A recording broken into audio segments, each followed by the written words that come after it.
Yo, what's up, Cortland? What's going on, my man? Yeah, I had it on mute. You're right. I ain't gonna lie to you. I did.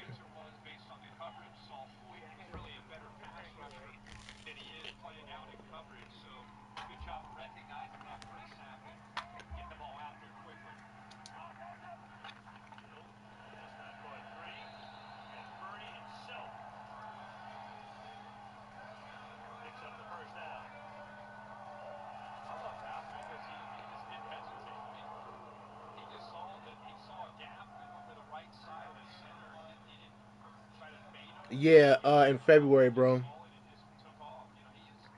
In February, but what's really next, Cortland, is Saturday night main event this week, then day one, and then Saturday night main event closing out the month of January. I believe that's on the 25th. So we do get a somewhat PLE for the end of January. So yeah,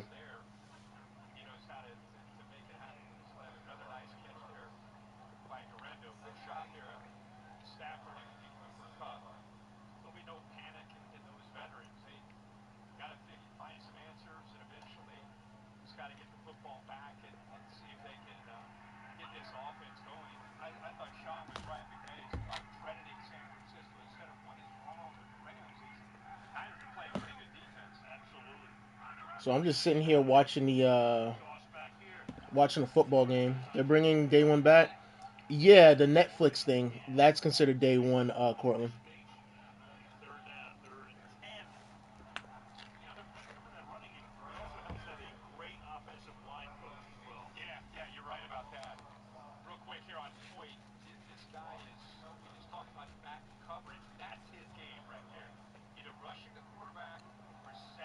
Yeah, like WWE Raw when they said they coming to Netflix, that's day one technically.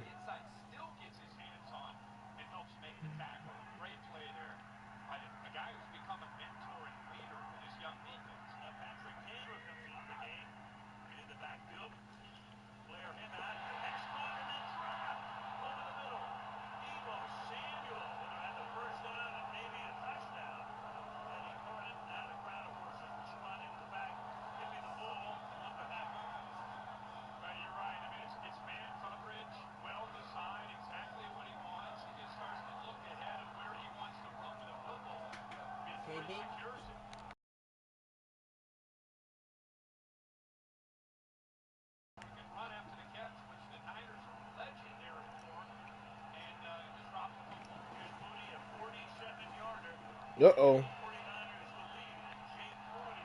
they got the lead, yo.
Dang, come on, guys. I heard The Rock could return Saturday. Yeah, that could happen. That could happen.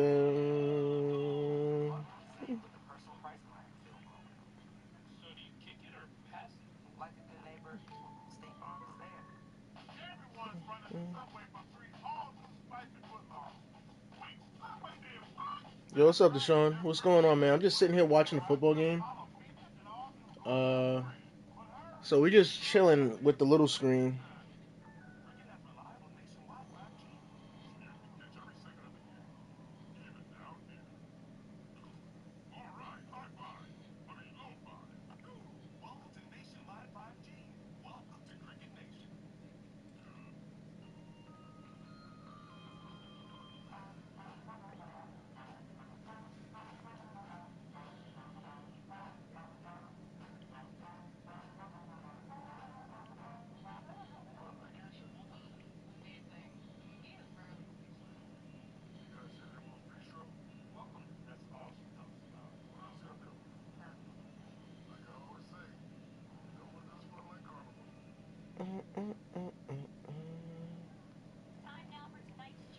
Man, you know what?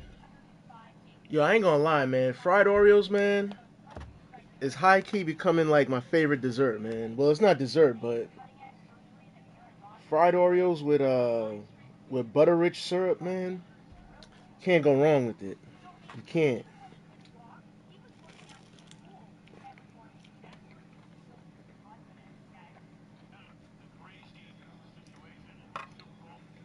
Will you be live for Saturday?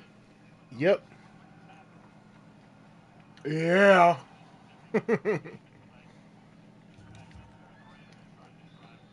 Yeah. Cause whose game is it? With everybody saying Arcane Allegiance. Yeah. Shoot.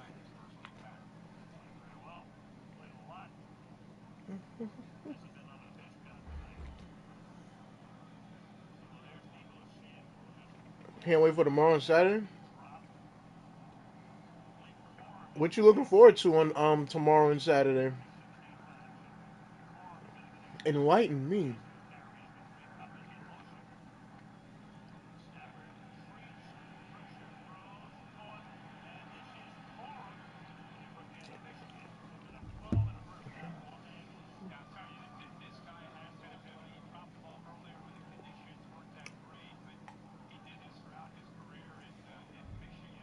Let's see.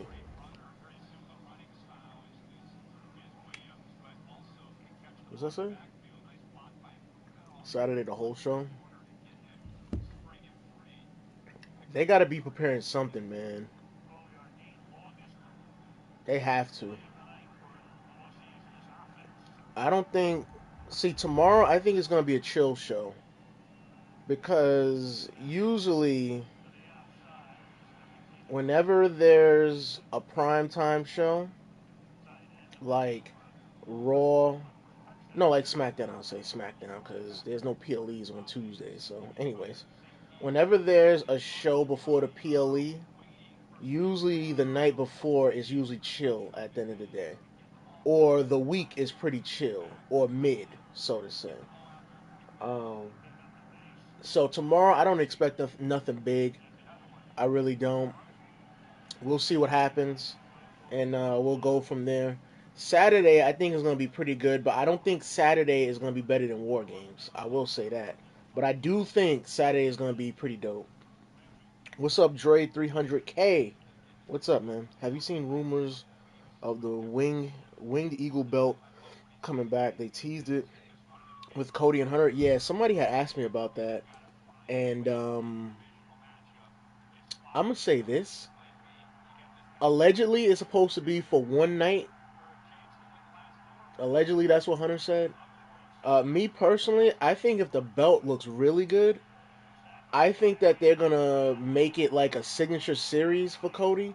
Like we seen Jey Uso, LA Knight have their custom championships.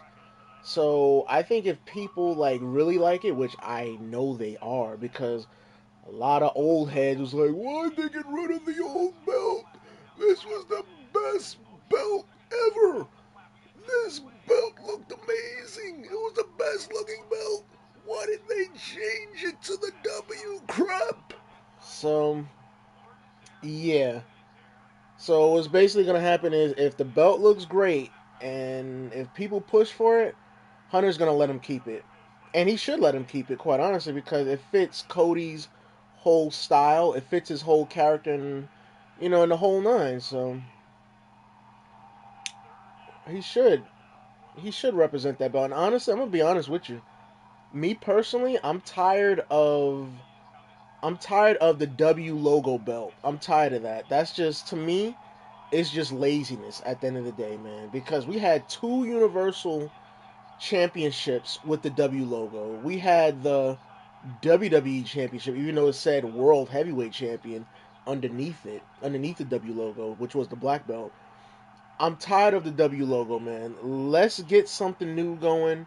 Let's usher in the brand new era, like you was talking about, Hunter, and let's bring everything to fruition with new everything, man. What's up, Usman? How you doing, bro? Thank you for stopping by, man. appreciate you for stopping by. Hopefully, all is well with you. Uh,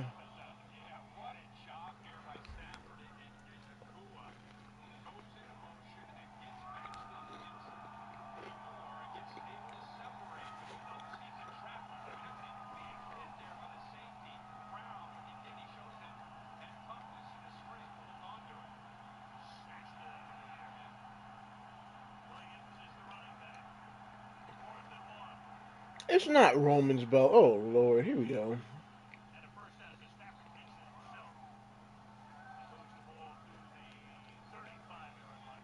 I'm doing all right, Usman. I'm doing all right.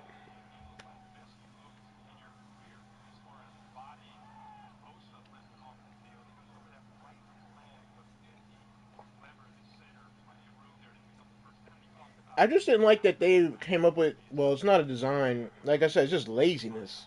It's just laziness.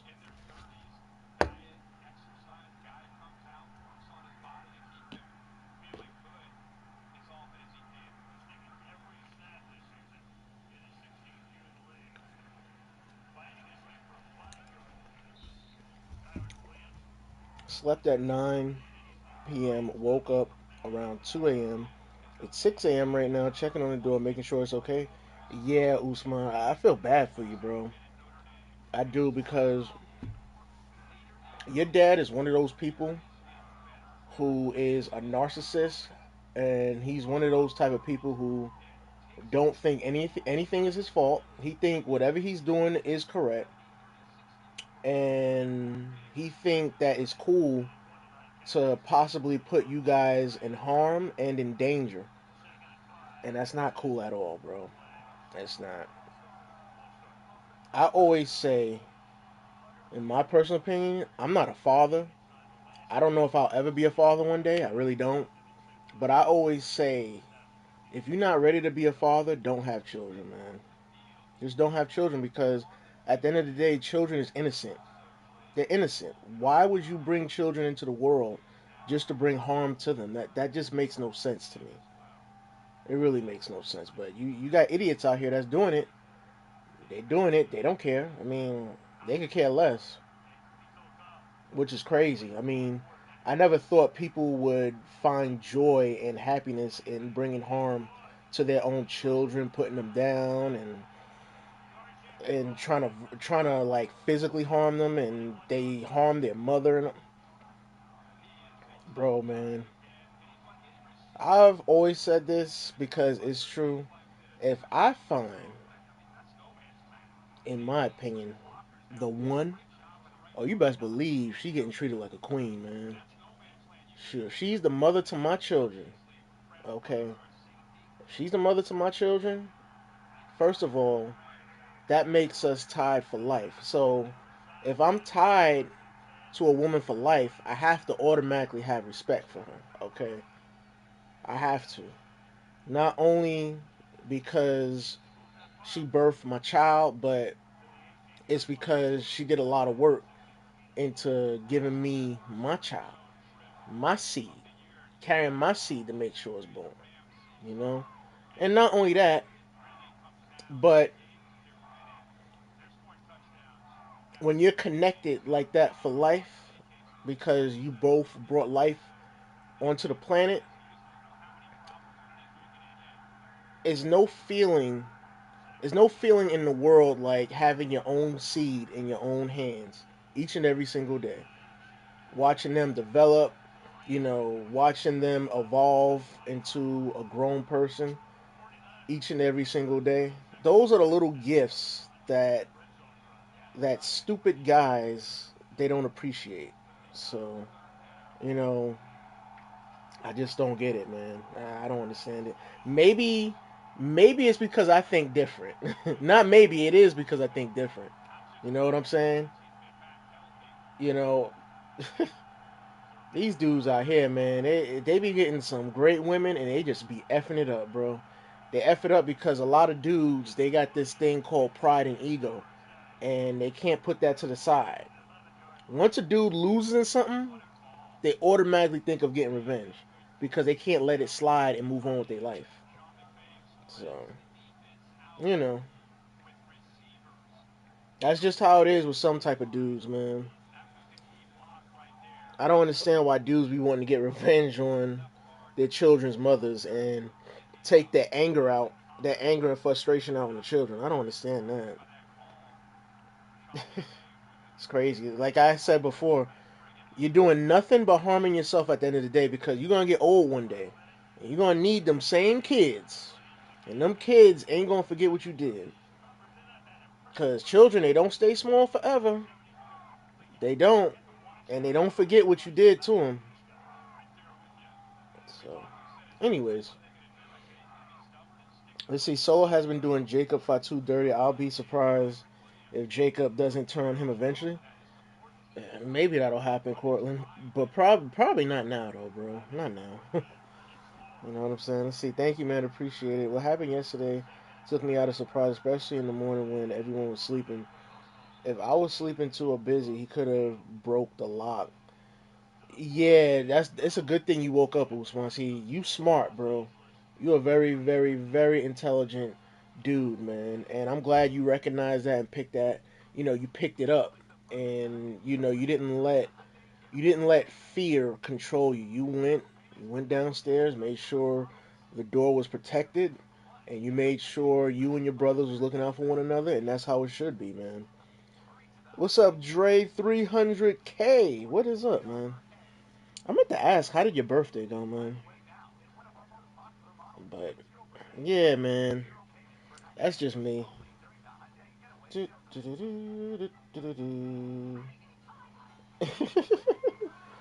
Oh man, let's see, man. You would be a great dad. Yeah, I ain't gonna lie, man.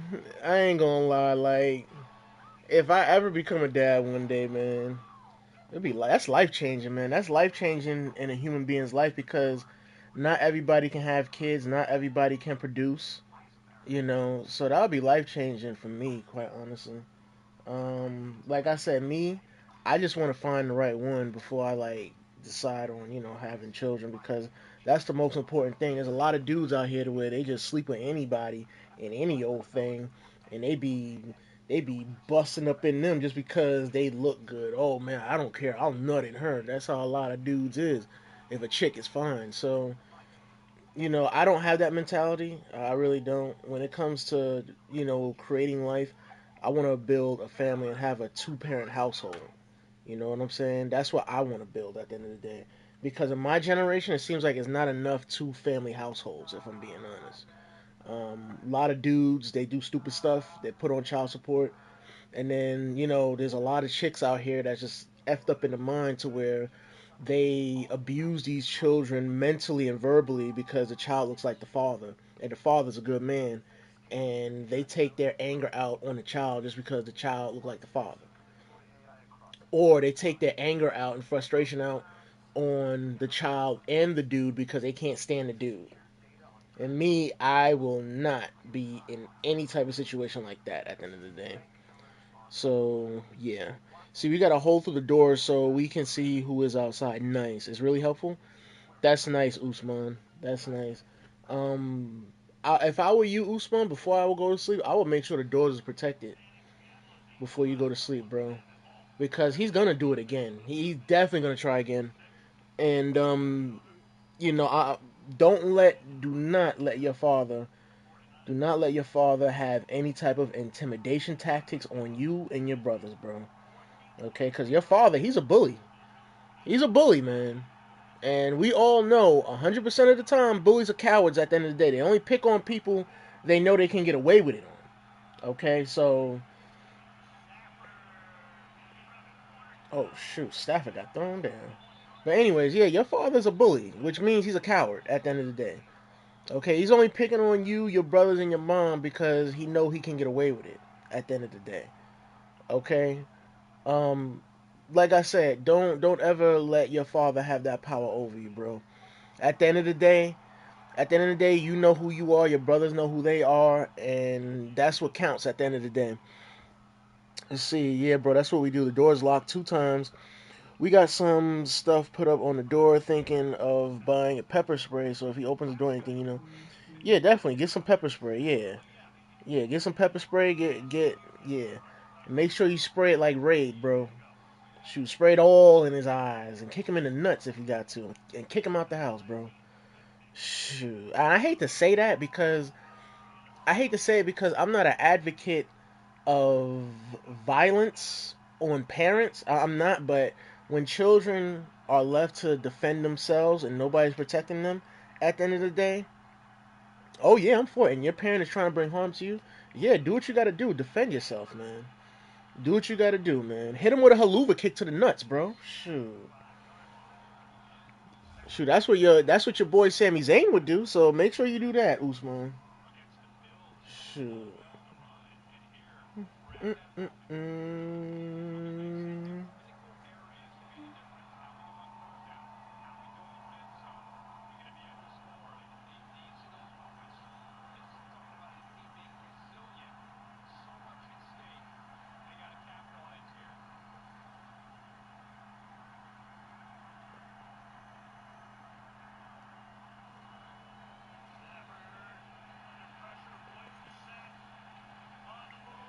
Look at Stafford. Holy crap.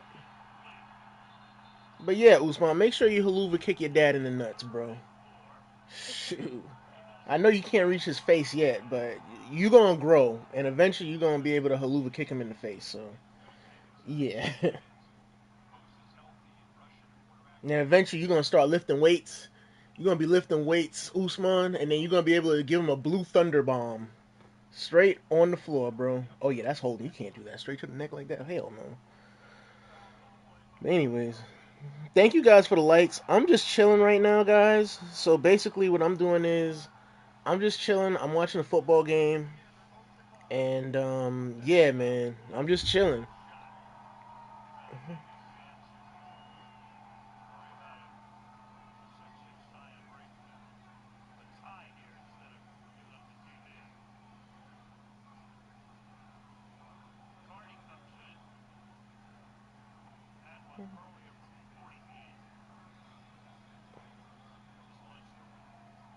What the heck?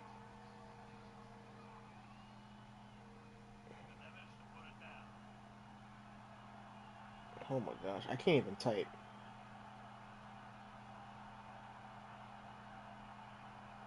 Oh my gosh, I cannot type. What is what is up with my keyboard? Hold on, guys.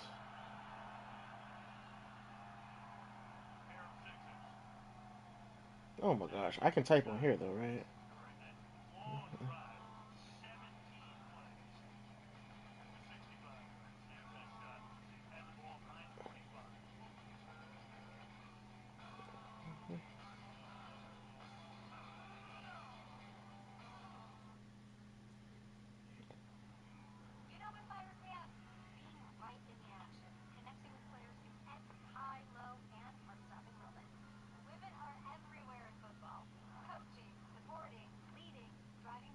Mm-mm.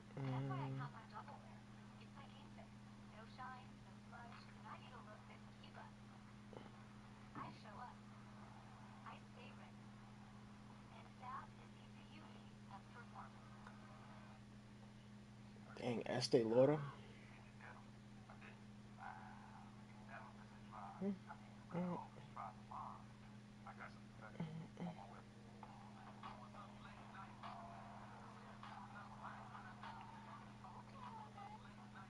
What is that, bro? This man flexing. What is that? A Santa Fe? People be flexing Hyundai Santa Fe's now. Let me find out.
But anywho,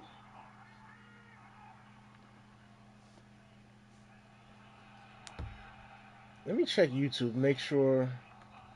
Let me just make sure we're up to date with the chat, man, because YouTube be messing up a lot. So let me check the chat. Mm, mm, mm.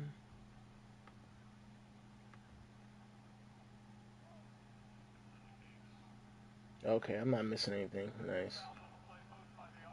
Cause YouTube be, whew, it be tripping.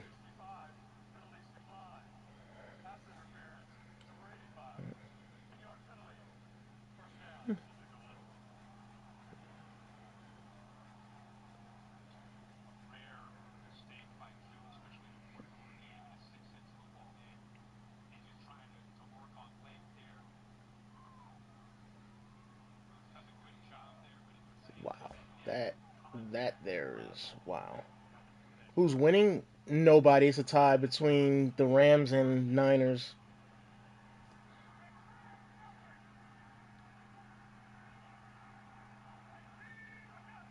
Yeah, the Rams and Niners. Oh, tipped, tipped.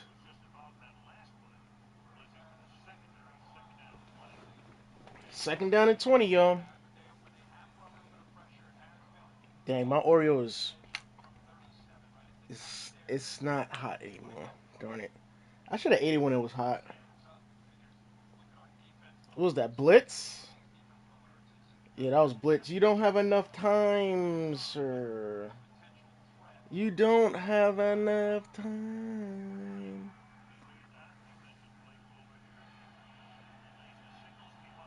That was like a pick.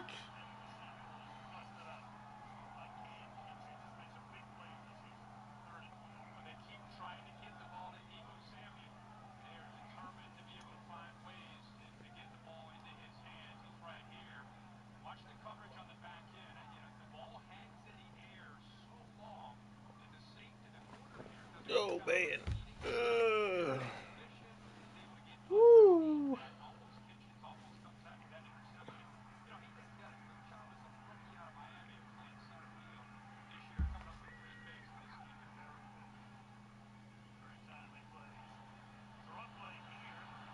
Hey, he almost made it. He almost made it.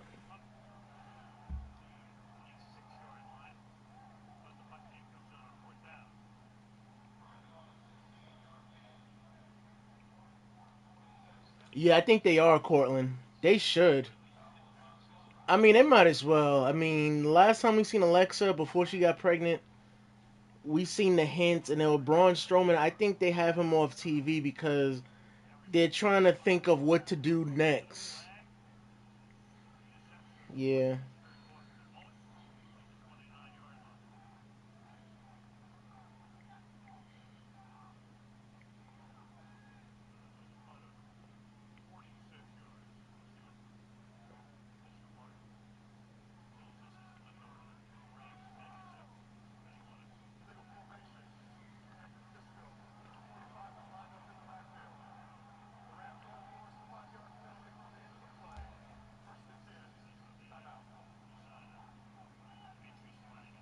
Dang, you know what, guys? I cannot believe it's Friday, man. It seemed like Friday was just here. It really do.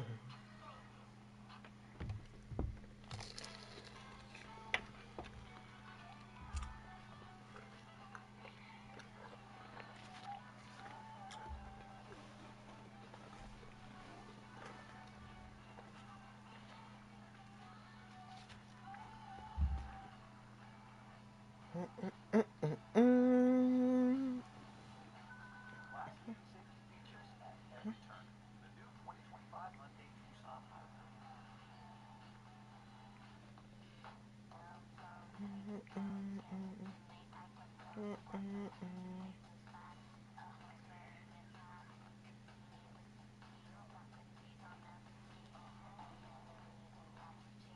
Oh, messages.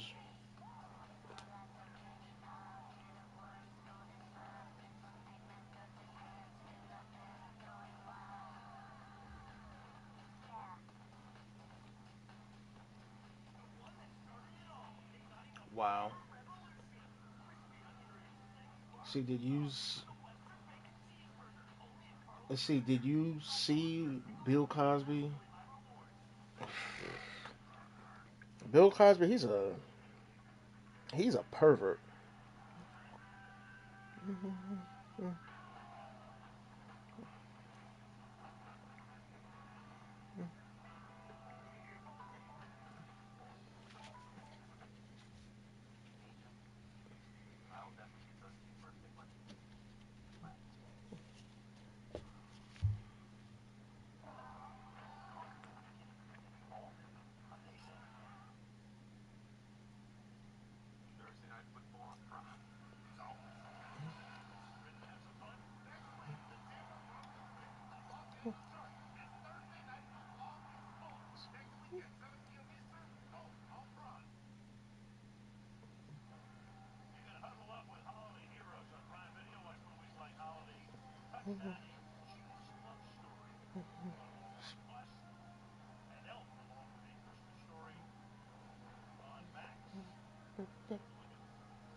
We are here. See, he went to prison for doing something. I forgot what it was. Yeah, he was putting quaaludes in girls' drinks. Shoot, he was putting stuff in girls' drinks. And the thing is, when that was going on, Cortland, you had idiots saying, "Oh well, he's going to jail just because he black." Come on, man. Like, bro, it wasn't just one girl, bro. It was dozens of them coming out. And look, man, me, my only issue with that situation was that the fact that they came out so late. Oh, well, he was a powerful figure. I understand that. I get it.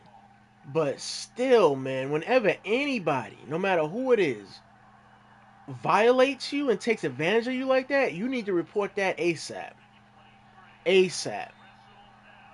Not wait years upon years upon years. Not wait like 30 years later and then come out with a story. I mean, that's my thing. If it happened to you, make sure you get on it ASAP, no matter who it is. Okay, I get it. Like I said, I get it. I get it. The man was powerful. He was an icon. I get all that. But none of that stuff matters if he's out here doing wrong. And that's just wrong, man. That's wrong. Spiking chicks' drinks just to sleep with them? Bill Cosby, he. F Bill Cosby. Like, seriously. I don't care what Bill Cosby did in show business. I don't care about that. F him. He's a POS type of person. F him. Shoot.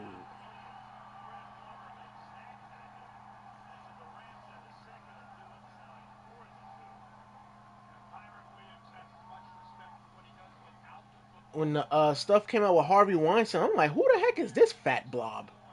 When it came out with him, I was like, throw him in prison for life too. Shoot. Throw them all in prison. Shoot. Anybody that takes advantage of a woman, man, I just really, really hate, man. I have no respect for that type of person, bro. It's one thing if y'all had a consensual, affair, and then she's coming out years later saying you did this, you did that, knowing that it was consensual that you guys slept together. See, I don't like that. I don't like that. When it's consensual, keep your mouth shut. Stop trying to look for money, man. But if it's something that happened where you got abused and it was not consensual, then yeah, I'm with you. Do your thing, man. Prosecute him to the extent. Didn't Bill Cosby have a wife? Yeah, he did, but it don't matter. It don't matter because a lot of people in that industry cheat on their wife. Either they cheat on their wife or their wife cheat on them. That's just how it goes, unfortunately. So,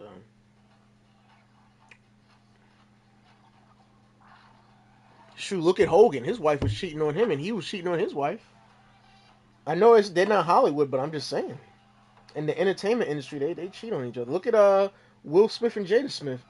Jada slept with a 16-year-old on Will Smith, and Will Smith didn't sleep with anybody. You don't see no chicks coming out saying, "Oh, I slept with Will Smith. I hooked up with Will Smith." You don't see no chicks saying that.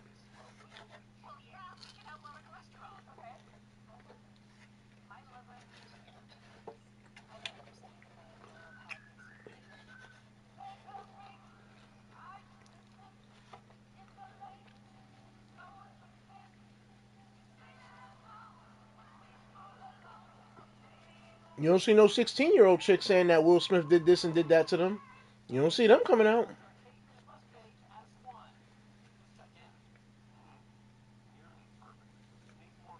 Oh, that's the Whitworth dude from the Rams. Will Smith still defended her against Chris Rock. He sure did, like an idiot. I love Will Smith to death. He's one of my influences, one of my idols, but you don't never ever play Captain Save a Hoe, bro. Whether it's your wife or not. Mm-mm.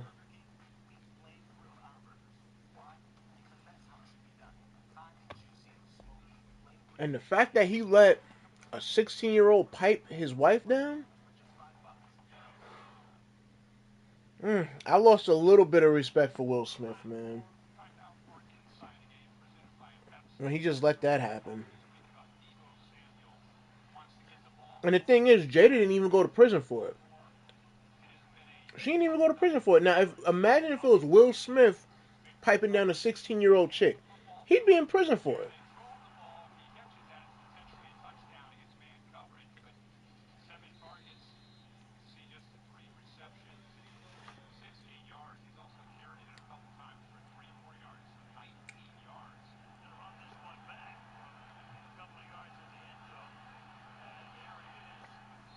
See, I thought Will was going up there to give Chris Rock a handshake or something. What Will Smith should have did was, and I said this before and I'll say it again, I don't mind Will Smith slapping Chris Rock, and I'm gonna tell you why. Because during that time, Will Smith Will Smith had a lot of people, well, he didn't have a lot of people, but there was a lot of people on social media demeaning Will Smith, making fun of Will Smith as a man, as a father, and eventually you get up to a boiling point as a human being to where you're frustrated. Because this was going on Instagram nonstop, nonstop, nonstop. And I guess Will Smith was like, yo, bro, yo, if I ever see one of these mother effers in my face and they make fun of me or challenge me to my face, they're gonna get these hands. And that's what happened with Chris Rock. Will Smith made an example out of Chris Rock, man. That's why Will Smith did what he did. See, but a lot of people don't realize that and they don't think like that. Because I remember that. I remember as soon as I would open Instagram, Will Smith memes across the board. Like, come on, man. Like leave the man alone, man. Will Smith memes, people cutting out certain scenes of Will Smith's movie and like making fun of it by putting titles on top and stuff like that. People posting pictures, all types of funny pictures of Will Smith. Like, eventually you get tired of seeing that. He's human. Eventually that's frustrating. It really is. Because you getting clowned and you getting questioned not only as a father but as a man. And as a man, when your manhood is challenged, that's something that no man can fail at the end of the day. So when I seen that happen, I was like, I don't blame you, Will. I don't. I don't blame you at all. See, I thought Will was going up. Oh, okay, I read that already. But I'm gonna say this: what Will Smith should have did And he could have handled that different. When Will Smith got up to the stage, all Will Smith had to do was, yo, Chris, let me holler at you for a second. And all Will had to do was, yo, bro, I know you're a comedian. I know you tell jokes, but Jada ain't really feeling it. Okay, so if you can you please spare Jada because, it's she's not a fan of it. That's all Will Smith had to do, and Chris Rock would have been like, "Oh, okay, I got you. I'll just move on. I'll just move on to the next, part of the act or the next part of my lines that I had written out." That's all Will Smith had to do. That's all he had to do. He wouldn't have gotten banned for like what 10, 12 years from the Oscars or whatever, which I think is stupid. I ain't gonna hold you. If you want to ban him for 1 year, okay, cool. But ban him for like 10, 12 years, that's ridiculous. That's really ridiculous to me. I'm gonna be honest. That is ridiculous. And he got banned for a chick that slept with a 16-year-old. His wife that slept with a 16-year-old. You can't make this stuff up, man. You just can't. But it is what it is. It happened. Nothing you can do about it. I mean, before you know it, 10, 12 years is going to pass by just like that. So, and then 10, 12 years from now, they're going to report it on these entertainment news shows, be like, the ban on Will Smith is finally over. If you remember Will Smith with the infamous slap to Chris Rock in 2021, I think it happened.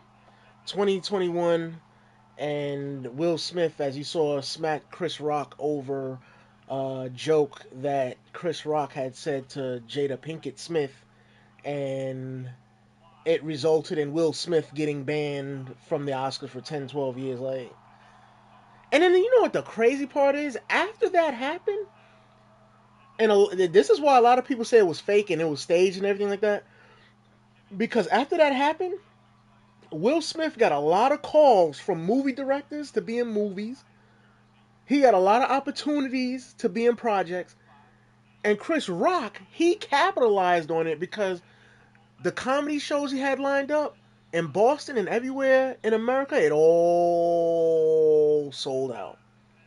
The ticket prices went up and he got paid extra.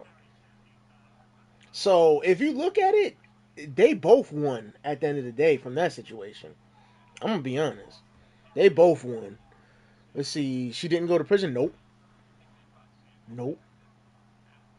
She admitted it and everything, and he admitted it too. The August dude, he admitted it too.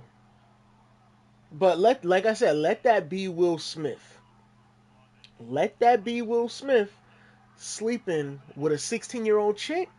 Oh, the Fed's gonna be knocking at his door ASAP. Like,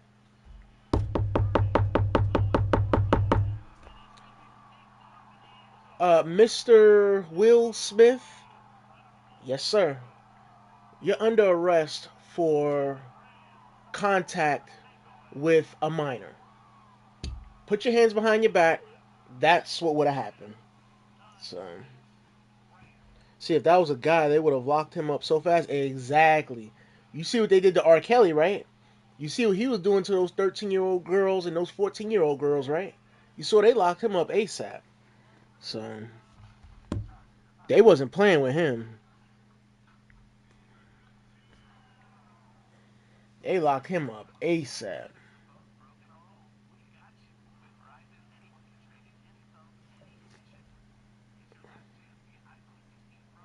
Yeah, exactly. And let Will Smith go to Jada Pinkett's Roundhouse show, the table show that she had, where she told him about it.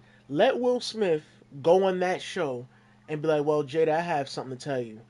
I had an affair with a 16-year-old as well." Let him say that at the round table, and I guarantee within 24 hours, 24 to 48 hours, they will be knocking on Will Smith's door with the threat of arrest. I guarantee it. They will knock on that door and pound on that door and be like, "Mr. Smith, we got a warrant for your arrest. You're under arrest for inappropriate contact with a minor." Guarantee it. I guarantee it, bro. And it doesn't matter if it was consensual or not. It don't. It's with a minor. It's with a minor, and that's the thing. See, they're looking at it from Jada's perspective as, oh well, the August dude, he was consenting to contact. It doesn't matter whether they consent or not. It's still illegal and it's still wrong. Matthew Stafford got a commercial? What the heck? Since when does he get a commercial? He's a nobody. What the hell? Shoot.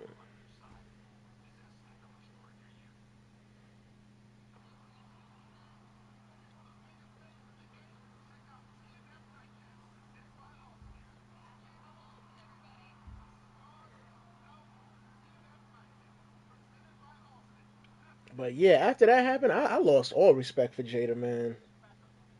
I lost all respect for her. Well, I'm gonna be honest. I really never had respect for Jada. If I'm being honest, I never thought of Jada like that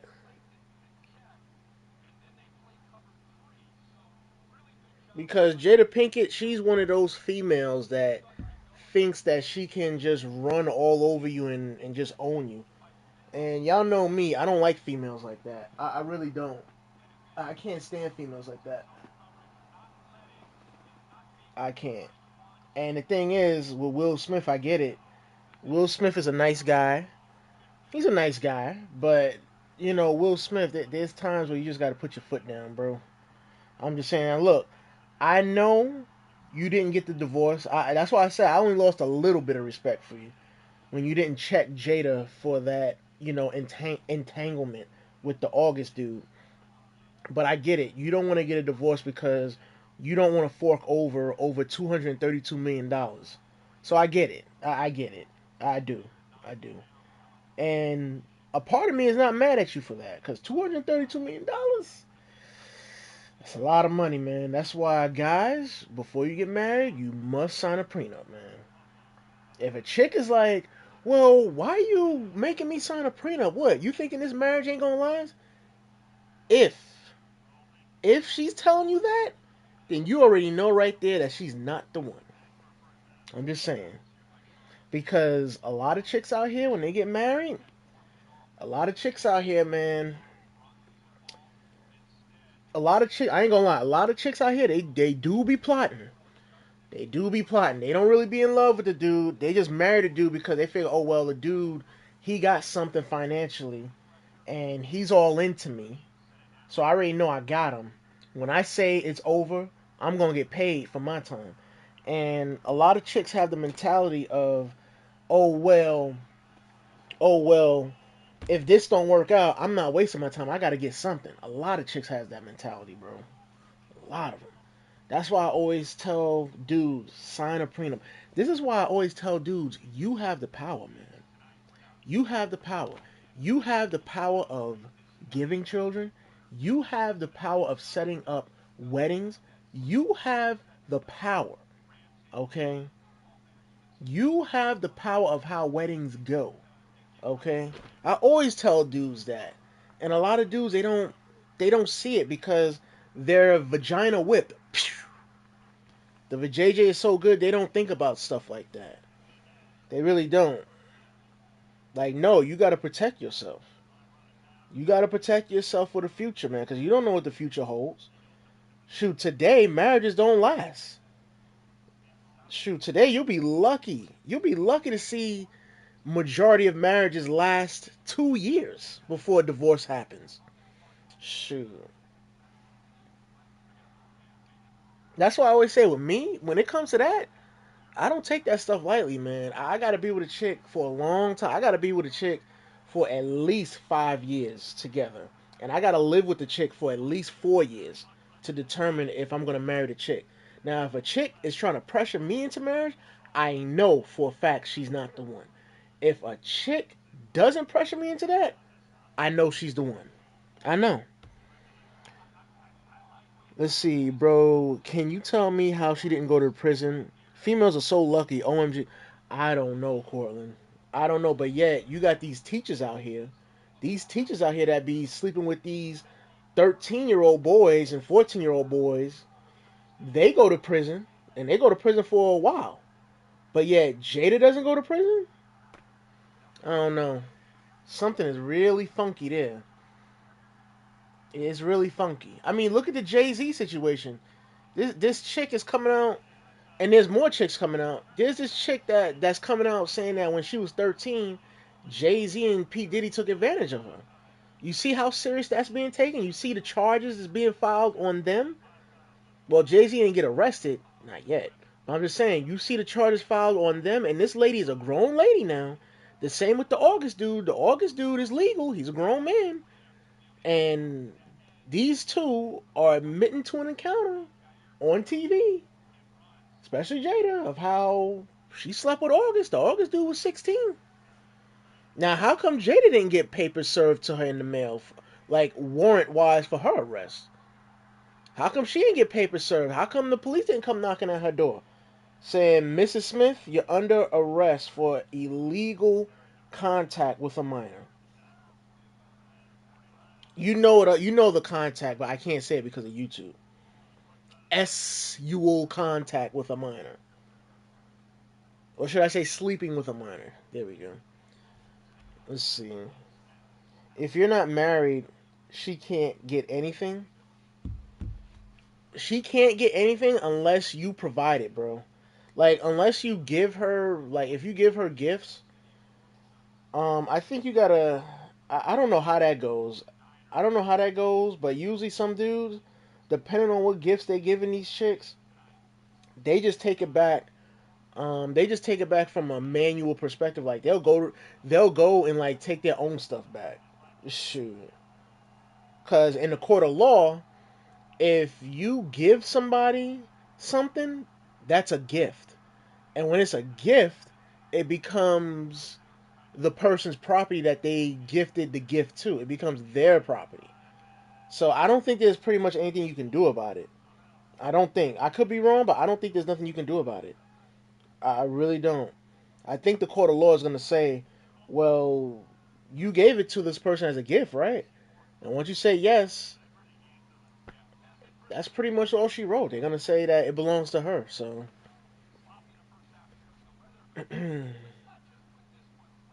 let's see. If that's the case, I'm not planning to marry any female anymore. This is why I always tell guys, man, you guys have the power, man. Not the women. The women do not have the power when it comes to marriage. They don't. They don't. They don't. I'll tell any man that to their face at the end of the day. Because it's the truth. It's the truth.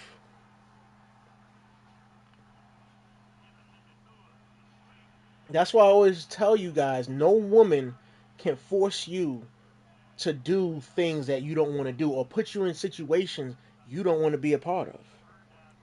And I'll be honest, a lot of these dudes, they don't realize that.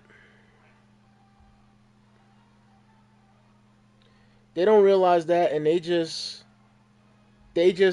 weak. They just weak and soft. They don't know. They don't know. Or either they know, but they just don't care because they want to be nice. Man, F all that. Shoot. This is business. Shoot. Marriage, honestly, today, marriages is for business reasons only, not for love.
See, I'm not trying to marry a female and she can take some of my stuff when she doesn't want to be with me anymore. You know what's crazy about that, Cortland? If a female ain't trying to be with you anymore, a lot of them they gotta get the last word or the last say so at the end of the day. Okay, and at the end of the day, 9 times out of 10, they're not willing to give give you the stuff that you gave to them. And sometimes it's vice versa with men. Sometimes the gifts that these chicks give men, they're not willing to give that back. They're willing to. They're not. They're really not. That's just how the cookie crumbles, and that's just how the cheese gets shredded. Um, the thing is, this is why I always tell guys, you guys got to think before you act, man, because uh, this system is rigged for women. Okay, as soon as they head to court with divorce and all that stuff, and alimony and all that stuff, judges be quick to give these women alimony payments, and judges be quick to give these chicks the house and all the materialistic things, man. Look at Dr. Dre. Dr. Dre is a prime example. I'm just saying.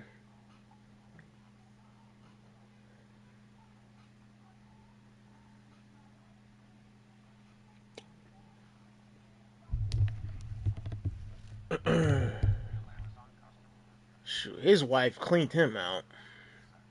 I mean, he still got money, of course, but Dr. Dre took a L with having to pay that chick.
Oh, they should beat the Jets. The Rams, they should beat the Jets. They got to win this game, man.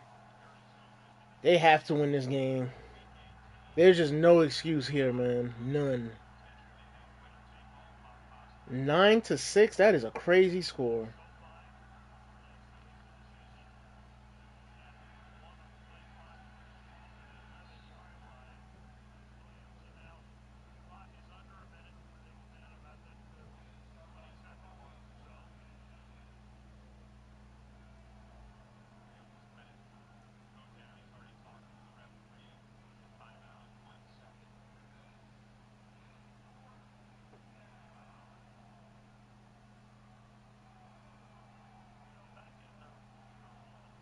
Oh, it's raining out there.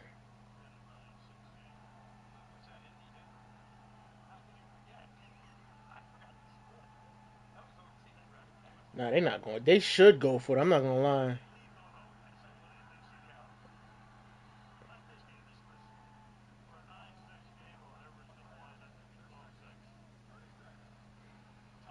I can't lie. They should go for it. They don't have no timeouts. They pinned all the way back there. They should go for it.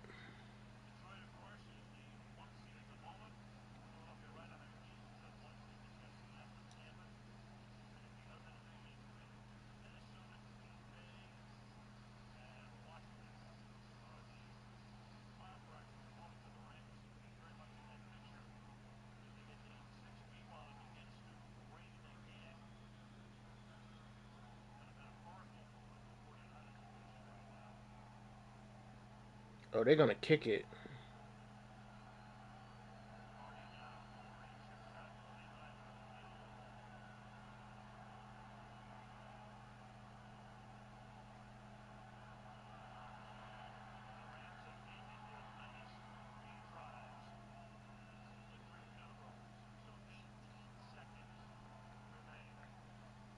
So they have to get a touchdown. They have to.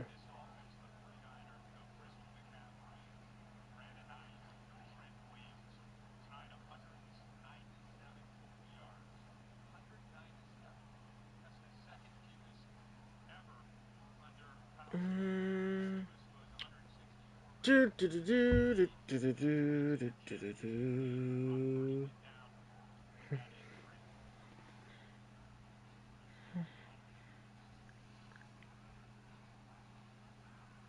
But yeah, Cortland, man, life is all a gamble at the end of the day. Every relationship is a gamble, and every relationship at the end of the day is never perfect. You're never gonna run into a perfect relationship. At the end of the day, you can have a perfect relationship by respecting your partner at all times, by communicating with your partner at all times, laying it all on the table, telling your partner what you think and the whole nine, and in turn, they're going to tell you how they feel about the situation or the so-called issue that, is raised up. And, you have that communication with one another and chemistry. Chemistry is one of the most important things you can have with your partner, man, because it displays. Oh my goodness, see, that's why they should have went for it. Because if they would have went for it, this here would have never happened. They would have got pinned back, and now they about to move forward like what, 15 yards because of the horse collar tackle. So that's a bad tackle on the Woods guy. But anyways, yeah, chemistry. Chemistry is a lot. That's a huge weight factor in a relationship, man. Because chemistry, what chemistry does is chemistry determines how your partner stimulates your mind. Okay, chemistry determines how often you think of your partner because you're gonna be like, man, my partner has never satisfied me. No, my partner. What was I about to say? I'm so busy watching the football game.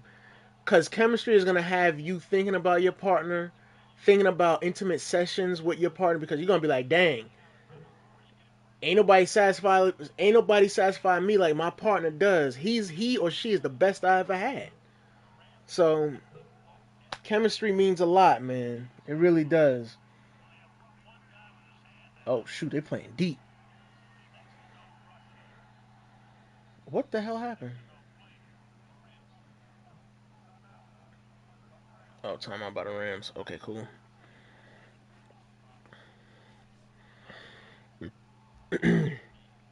Appreciate the likes, guys. I know we're doing nothing. We just sitting here chatting, watching the football game. Appreciate the likes. Appreciate you guys coming out. Like I said, we just chilling, man. We just chilling.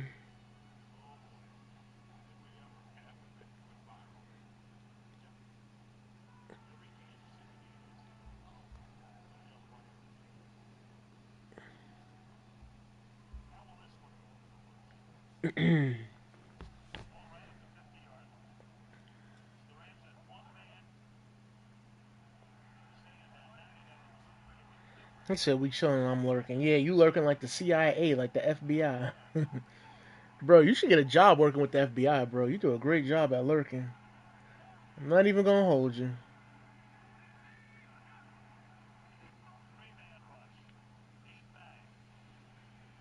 No, actually, don't work for the FBI, bro. My bad. Don't work for them.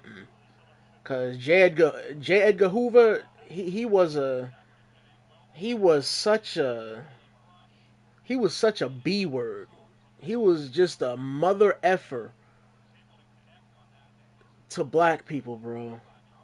Especially trying to make Martin Luther King and Malcolm X's life a living hell. So no, don't join the FBI. Forget I even said that, bro.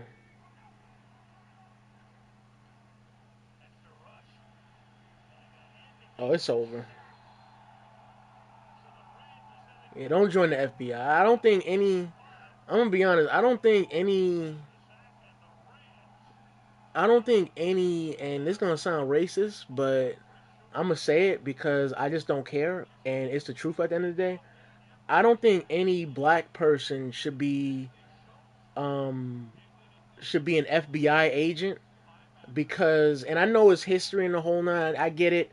You know, people let stuff go and people don't care and all. I get it, but I don't think any black person should be a part of the FBI because the FBI they took out Martin Luther King and they took out Malcolm X, and these were guys that were trying to make changes not only civil rights wise, but they were trying to make changes, around the world. At the end of the day, man, these are guys who are symbolic images of what America, should be doing as far as how they treat people, no matter where they come from.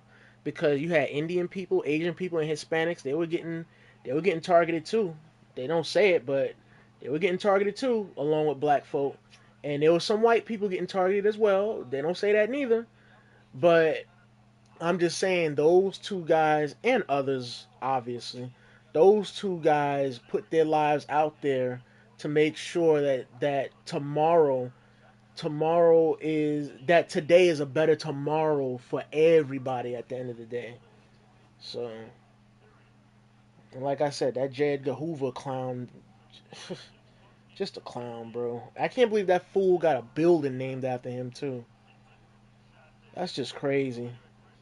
But anyways, YouTube, y'all better not copyright strike this. Y'all better not take this video down because this video is facts. All right. Shoot. You know who Bumpy Johnson is? Yup. Gangster. Harlem Gangster. Yep. He didn't play. I didn't see the movie though. I didn't see the movie, but I did. Like I said, I did. Watch a documentary on him. So yeah. Yeah, yo. Yeah, Bumpy Johnson wasn't the one to play with. He really wasn't. See, Bumpy Johnson offered to protect Malcolm X, but he said no. Yeah, you know what it is, Courtland. You know what's so crazy? I don't know. I don't know if Malcolm ever seen this. I don't know if Malcolm ever seen his value to not only the black community, but his value to the Muslim community. Because I think Malcolm converted to, I think it was Sun. I think he was a Sunni Muslim. I think he converted to that after the Elijah Muhammad nonsense. But I don't think Malcolm realized how important he was to not only the black community, the Muslim community, but just to the whole world as an individual because of what he stood for, because of how fearless he was, because of how determined he was into making things better, for the world. I don't know if he ever realized his value, but the thing is, he was fearless. I don't know. I don't think he cared whether they got him or not because he said in the interview that he was already a dead man. So he wasn't scared of them. He wasn't scared of them. I think Malcolm X. I think he knew his days were numbered after the after the video that he did exposing the NOI and Elijah Muhammad. I think after he did that, I think he knew his days was numbered. It was just a matter of time of when and how it would happen. Um, Now, obviously, we all know the NOI, along with the FBI, they took out Malcolm X. We already know that. The FBI, they knew that was going down. That's why there wasn't that much police protection that day. That's why, like, at the ballroom, there was really no police cars inside or nothing. So they knew that was gonna happen. They knew it. But like I said, man, Malcolm, he was just such a smart individual, a brave individual, and the thing is, I just wish he would have lived, man. I wish he would have lived. Them people should have left him alone, let him be, let him do him at the end of the day, and that's it. But see, that's the problem. That's the problem in the black community. There's a lot of low class degenerate Negroes who get caught up in their feelings, and they are the sellouts of the black community because Malcolm X was a bright symbol for the black community, and like I said, the low class degenerate Negroes who takes out the black people that's doing right, has potential, trying to make a change in this world. The low class degenerate Negroes who take out those black people, those are the sellouts to black people and the black community in general. Because they're taking out people that's trying to progress black people, and not only progress black people, but progress all people of the world at the end of the day. Because it took for Malcolm to go on a trip. I think he went on a trip to Africa, and it took Malcolm to go on a trip to Africa to see that there was white Muslims, to see that there was all kinds of Muslims, race wise, color wise, and he couldn't believe it. He couldn't believe it because he was so confined and restraint in America. He only saw what America had, and 9 times out of 10, the Muslims in America were black. He didn't get to see the world for what it was, but when he went on that trip in either 62 or 63, I want to say it was 60. I want to say it was either 63 or 64. I want to say one of those years, Malcolm went around the world and he saw all colors of Muslims, worshiping Allah. They're going to temple to pray, and that changed his mind on the Elijah Muhammad bullcrap that was brainwashing Malcolm X. And not only brainwashing Malcolm X, but that NOI crap, that NOI racist crap, brainwashed a lot of people that's a part of that community at the end of the day. Because they teach nothing but hatred at the end of the day. That's what I was saying the other day when it comes to religion. I don't, in any way, shape, or form, I do not acknowledge the NOI. I don't support them under any means necessary, especially Farrakhan because he had a hand in Malcolm X's assassination. I don't have a hand in none of that bull crap, none of that racist crap, none of that black supremacist crap. I don't, because me, I know for a fact that there are great people in every race and every color at the end of the day. Okay? And there are bad people in every race and in every color at the end of the day. So I don't let idiots determine my thought process because my experience is I've met a lot of great white people, who I love and they love me. I met a lot of great people from all races and all walks of life, orientation wise, gender wise, whatever you want to call it. And they're great people at the end of the day. Those idiots, they try to brainwash you into thinking, oh, just because you black, you got to stay with your people. No, F all of that. Mm-mm. Nah, nah, diversify. Because with unity, there's strength at the end of the day. And they don't realize that. If you unite with all races, with that diversity, that's strength right there. But they too stupid to realize that. They really are.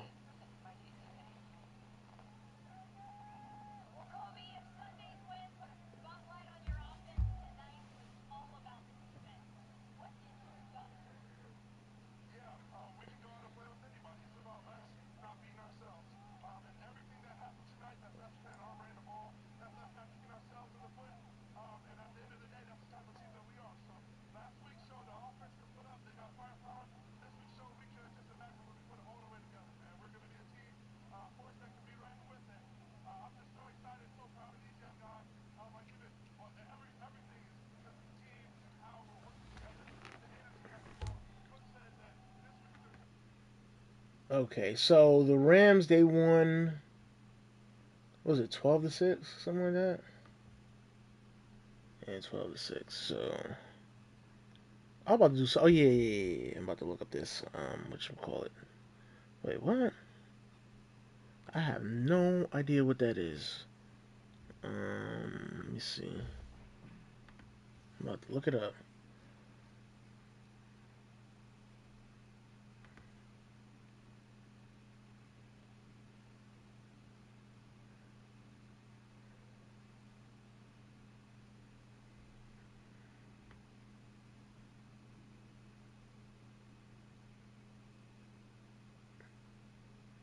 Oh wow.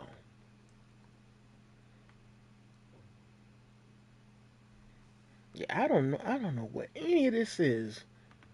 Shoot. Hold up. It's real interesting though.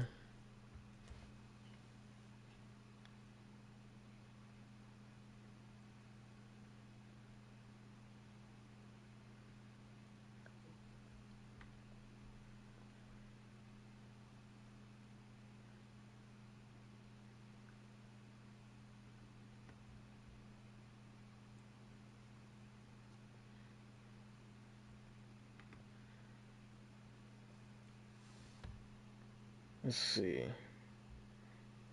You probably heard of Frank Lucas too. Yeah, I have. I didn't see American Gangster though. I remember when it came out though, cause whatchamacallit, Jay-Z, he just made the song Blue Magic. And I think that was I think that had, yeah, that was American Gangster. And he just made the song Blue Magic. And I ain't gonna lie, man, Blue Magic, it was hot back in the day. It was hot. I'll never forget being a little kid and, riding the bus, having it on my iPod Touch, listening to it on the bus and going to school with it on. So, yeah. Yeah. It was that song on there. And it was Rock Boys, Rock Boys, Rock Boys. The Rock Boys in the building tonight. Look at me, I'm killing this ice. You don't even gotta bring your papers out. We the dope boys of the year. Drinks is on the house. We in the house. I think that was produced by Kanye West. So yeah, we in the house.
We in the house. Rock Boys in the building. I haven't heard that song in a minute.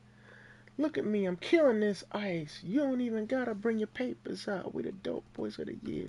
Drinks is on the house. We in the house. Yeah, I think that whatchamacallit, I think that yeah, Denzel Washington was in that. Yeah, he was in that. Let's see if I was I try to leave when I get to the low minutes too. Yeah, bro, Cortland. Cortland. It's so funny you mentioned that. I was watching a documentary on this gang last night. Was it last night? It was either last night or the night before.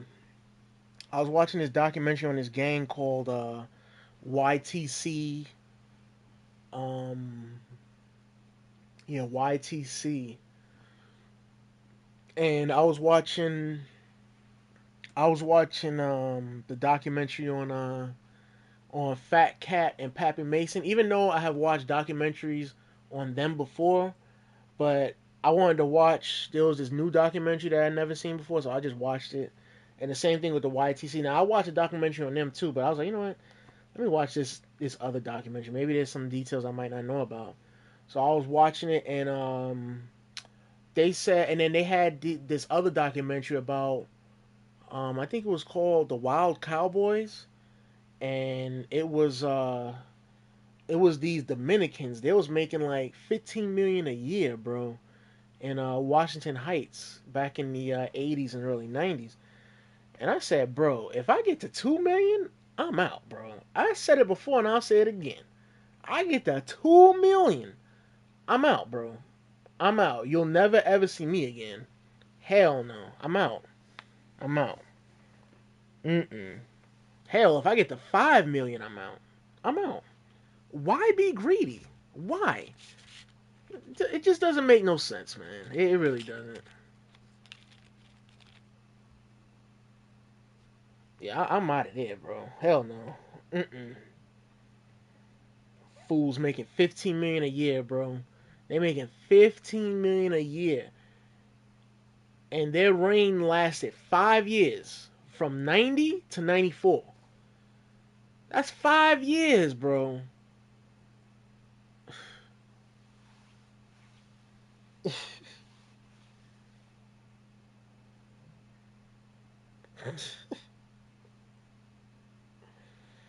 Mm-mm-mm-mm. What's that? That's like 75 million, right?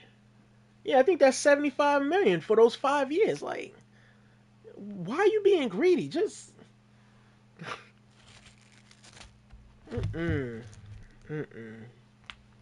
Like I said, I get my 5 million, I'm out. I'm out. I won't tell nobody where I'm going. I'm packed. I got my bags packed. I got everything packed, bro. I don't care about that car. That car could be on the street corner for all I care. I don't care, bro. I don't care. I don't need the jewelry. I don't need the flash and all that. I don't need it. I don't need to do that. I don't need a nice car. I really don't. I don't need it. Let's see, Lorenzo Nichols and Pappy Mason. I know them. Yeah, Fat Cat. Fat Cat. He got out. What's this? 2024. I think he got out like 2 years ago. Cortland. But they say he's in the witness protection program, like Alpo was. But Alpo, he got smoked because he was doing too much of this. That's why he got smoked. So, and then I was watching a documentary with the NFL documentary with Big L and all of that.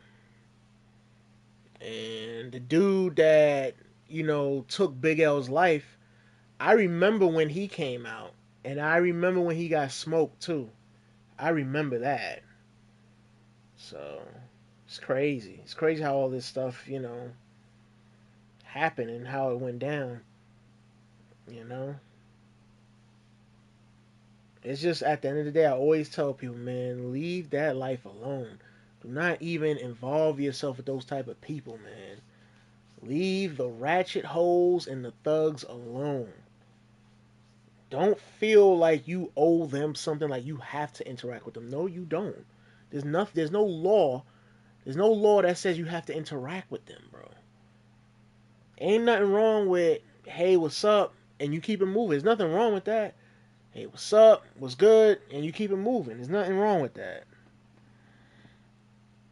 See, for real, don't tell anyone. Just ghost to everyone when you get low millions. Exactly, Cortland. Exactly. Like I said, I get 5 million. I'm out, bro. I'm out. I'm out. I'm moving to a different state. I ain't gonna get caught. Shoot. Ain't nobody catching me.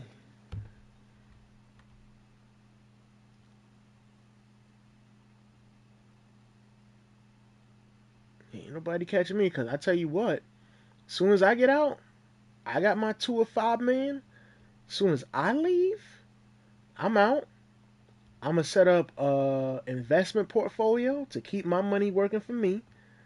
I'm gonna have a nice crib, and I'm gonna have a simple car because I don't need nothing fancy at all. Have me a simple car that can get me from point A to point B. Have my apartment, and I'm good, bro. I'm good. I'm good. But see, they wasn't thinking like that back then. They really wasn't. But me, I would be thinking like that back then. I'm out of there, bro. Hell no. I'm not sitting up in there waiting for some idiots to sit up there and get me clapped. Hell no. Or sitting up there waiting for the police to arrest me. Hell no, bro. I'm out of there.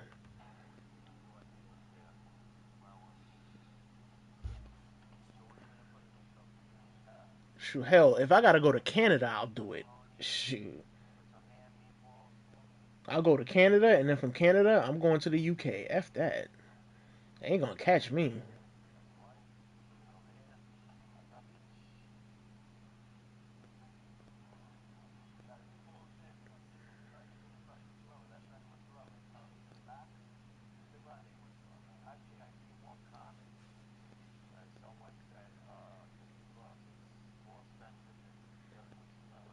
And plus, if you a gangster, let me just say this. Plus, if you a gangster, man, you're supposed to be on the low. You're not supposed to be out here flashing and all that stuff. But gangsters don't do that. They don't do that. They don't be flashing and tailing and running their mouth and all that stuff. Real gangsters don't do that.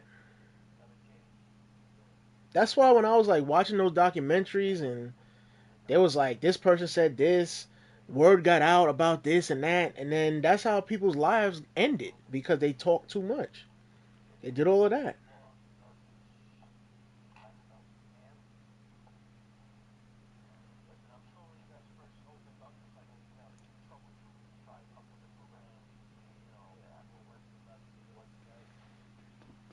And you can't trust anyone. They tell you they're loyal, then when y'all get caught, they say everything to the police. Yup, exactly. Be snitching on one another. But yet, in the streets, they be like, oh, loyalty over everything. No, there's no such thing as loyalty, man. No such thing as loyalty. You don't believe me? Ask Bret the Hitman Hart. Shoot.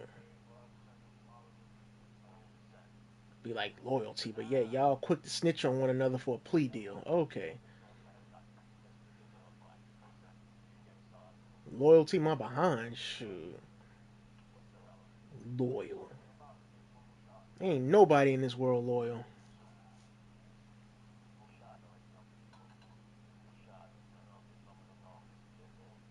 You'll be lucky if you could find a person that's loyal. Lucky. Lucky.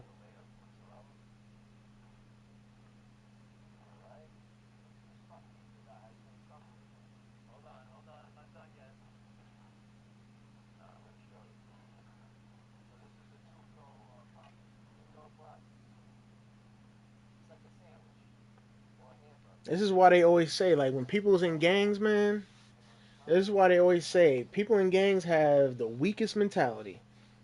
Because when the tough gets going and the going gets tough, they'll be quick. They'll be quick to rat you out at the end of the day. So,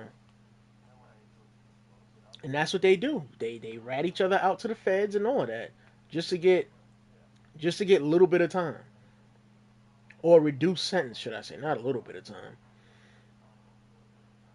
So let's say if they're looking at 25 years, they catch a plea deal and they only be in prison for like what 9 years or something like that.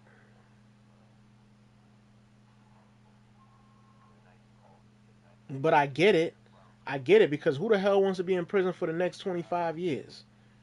Shoot, I get it. But I'm just saying though, like don't sit up in here and say you loyal and no snitching and all that stuff when you are doing the snitching on your friends to the police, okay, and you're not loyal to your friends, so you're not holding it down. Why? Because you looking to get the hell up out of there. You looking to get the hell up out of there.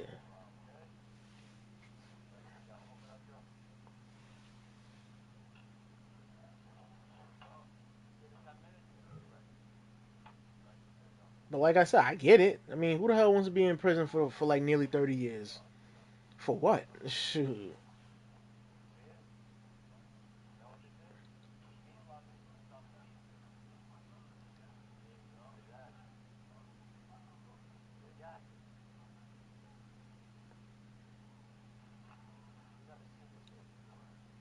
See, I think Alpo took his own friend's life. I think so too, because they said that Alpo was like kind of a snake. So they said he was kind of a snake that you couldn't trust. So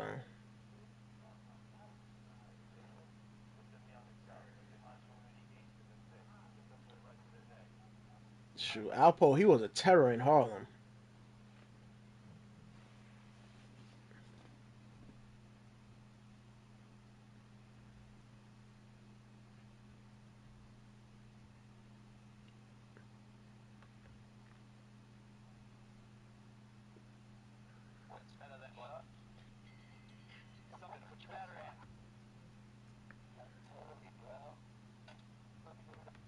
I just don't understand why people be involved in that lifestyle, man. Just bro, just it's so easy to live life, man. You're born a free man or a free woman. Like,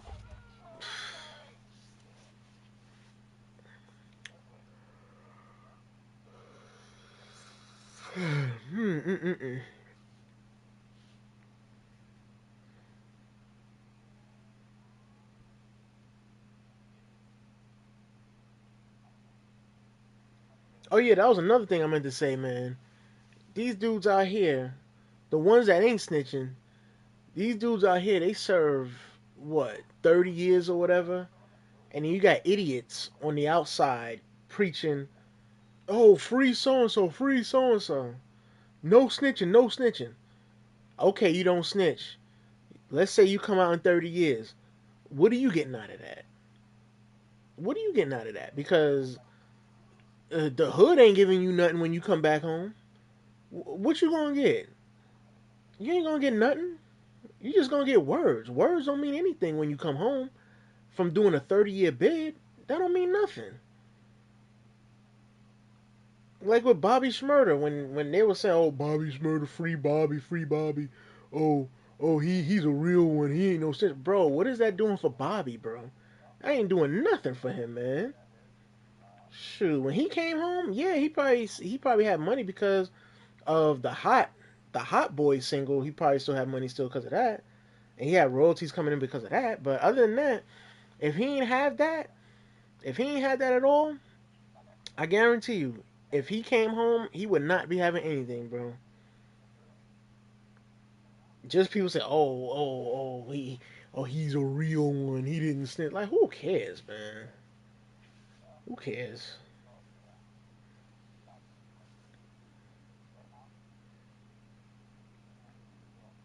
Like all that. That's why I always say, man, all that hood nonsense, that don't mean nothing at the end of the day. It really don't. Okay, you got people telling you, okay, you kept it real, or oh, you a real one. What is that doing for you? That's doing nothing. Nothing. What the hell is that doing for you?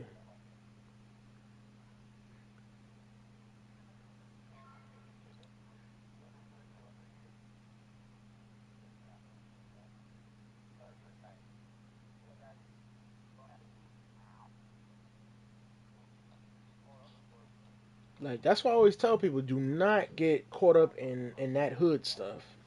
Just don't. It's not worth it, man. Like I was saying the other night, don't get caught up in that nonsense because that nonsense is just gonna lead to nothing but you losing your life, your only life, or you're gonna be in prison for the rest of your life or a good chunk of your life, and that's not worth it. It's really not. So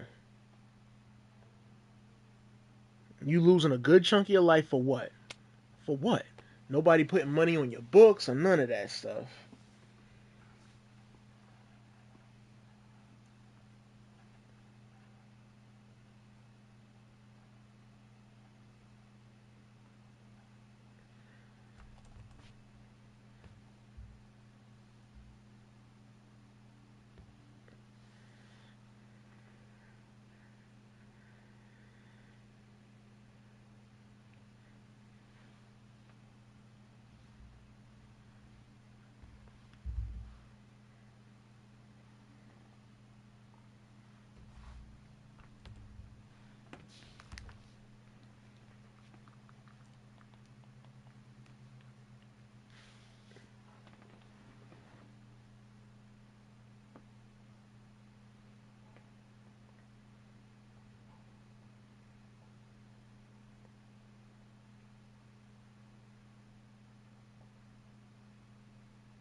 Speech. Dang, it's so loud. The brown paper bags. Man.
What in the world?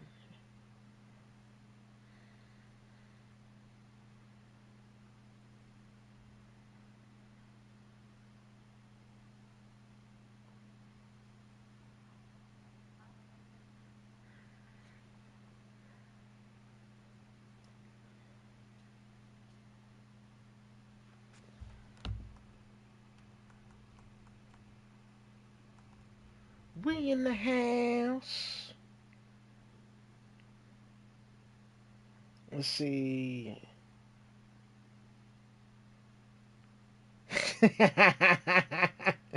You mean like The Rock? Bro, can you imagine and can you picture Will Smith slapping The Rock?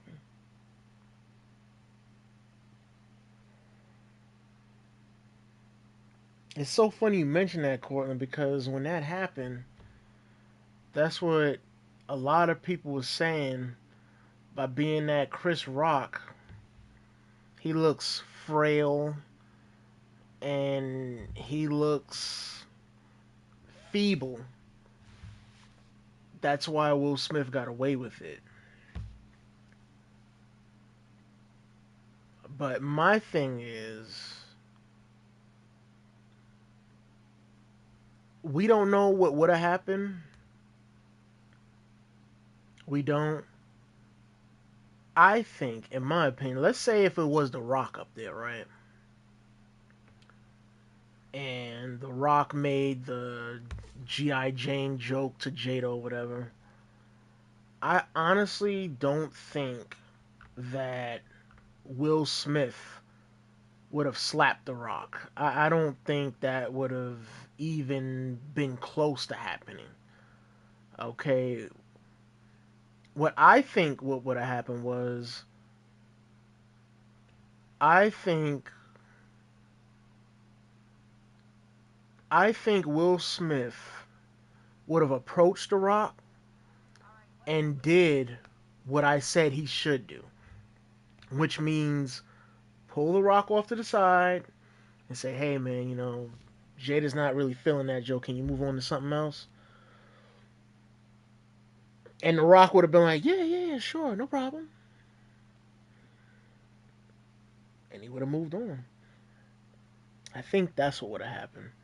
Do you watch the Oscars? No, no. I only watched the Oscars when that happened because it was being talked about. It went viral in the whole line. So yeah.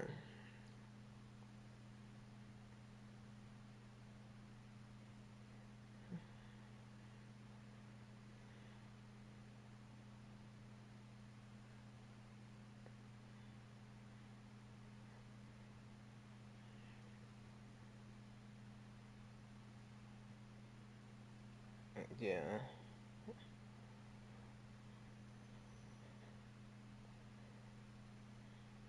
the heck is this?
Toast the crime.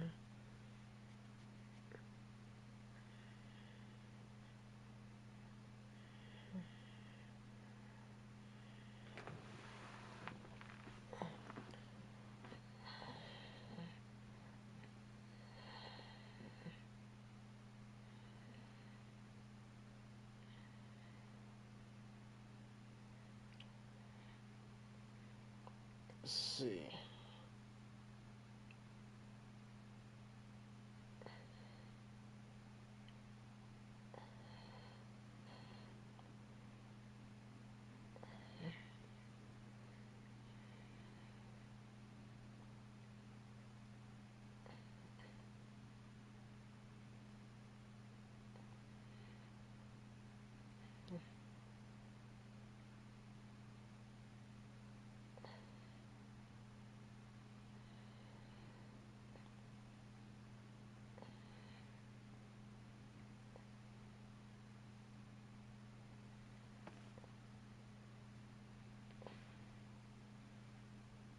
Let's see.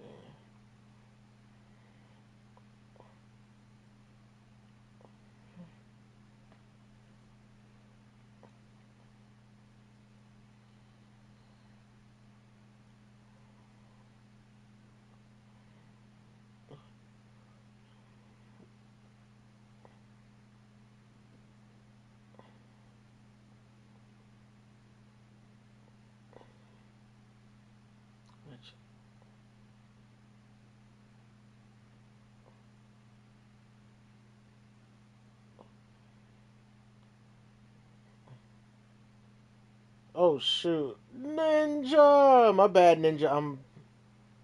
My bad, Ninja. I apologize. What's up, my man? It's always a pleasure to see you. My guy. Catching flies in his mouth. Tasted free. Oh man, Ninja, what's going on, man? What is going on, my guy? My guy, my brother, my friend, my main man. What is up, my guy? It's a pleasure to see you. I'm happy to see you. I'm always happy to see you. Catching flies. Oh Lord, I can't sing. Excuse my voice, guys. I'm not meant for American Idol and all that. Uh, oh man.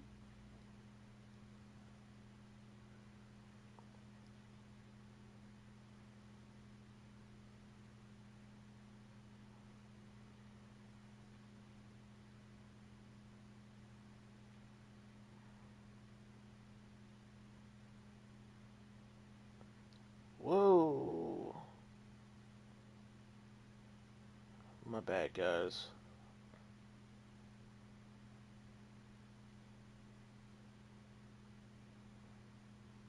Whoa.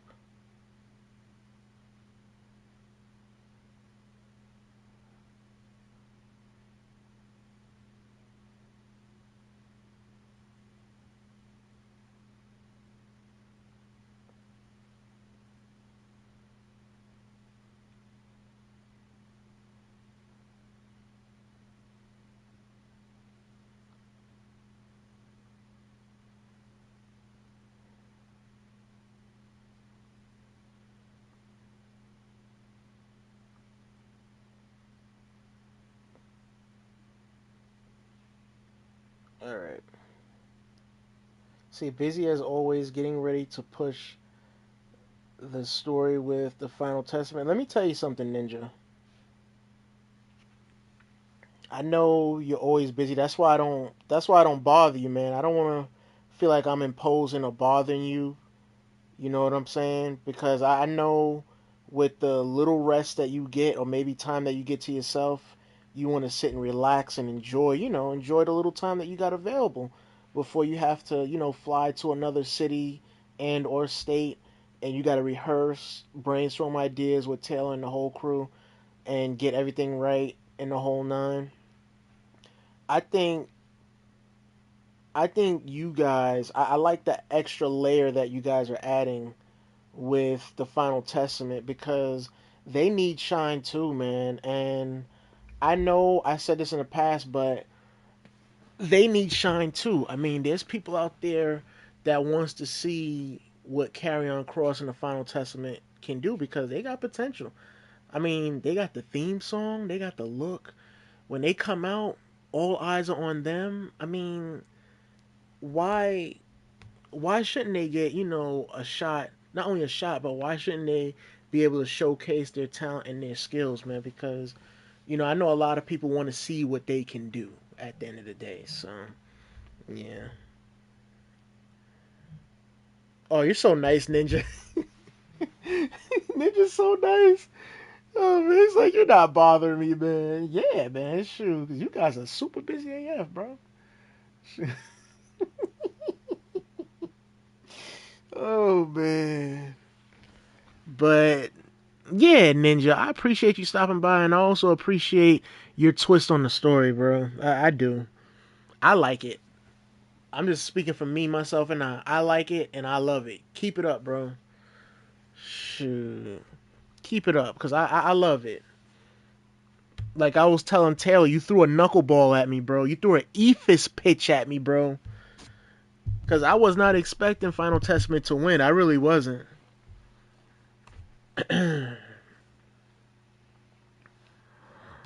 Let's see, that's what the Wyatt Six are all about. They They are to help those who didn't get much of the spotlight. Yeah, Ninja. Yeah, I felt bad for Carry On because Carry On, when he was, well, this is before the Final Testament. When Carry On was on SmackDown, he really didn't get much of a run or much of a burn over on SmackDown. And I felt bad for him because I'm like, man, this guy here, man, I'm like, this guy has loads of potential, bro. You know? And I'm like, I get it. I get it. Hunter is busy, with the storylines and thinking of ideas with the creative team on what to do with Roman, Cody, Queen Nia Jax, Rhea Ripley, Liv Morgan. I get it. I get it, man. And you got hundreds of people to manage. I get it. You can't, you know, you can't do, you can't push everybody. Okay, that's just the reality of sports entertainment. You can't push everybody at the end of the day. Okay, I understand it. And I understand that you guys work under pressure because you guys have to deal with business meetings, collaborations with other networks. You guys got to deal with creating merch. You guys got to deal with, like I said, creative ideas. You guys got to deal with appearances on talk shows, interviews, podcasts, rehearsals, working out. I mean, it's a lot. It's a lot. That's why me personally, I don't beat up WWE. I really don't because at the end of the day, I'm entertained. At the end of the day, you know what I'm saying? I see entertaining segments and I see fun segments. And at the end of the day, that's what it's all about, man. Having fun. And with Hunter ushering his era into sports entertainment, it seems like it's more laid back, at ease, and everybody's having more fun. And that's how it's supposed to be at the end of the day. When you show up to work to do your job, you should be able to have fun. And I think that's what Hunter is doing. And he's doing a great job at that.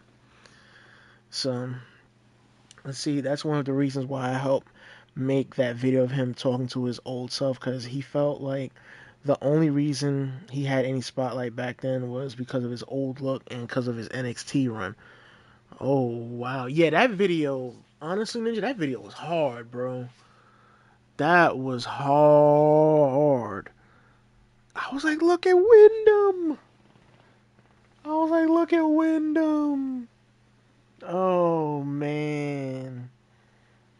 If Wyndham was here today, he would love Karrion Cross. I'm pretty sure he loved him when he was alive because Bray Wyatt, he was always a lover. So, but I'm just saying what Karrion Cross is doing with Final Testament. Them guys is really good, man. They really good. Honestly, I think them guys.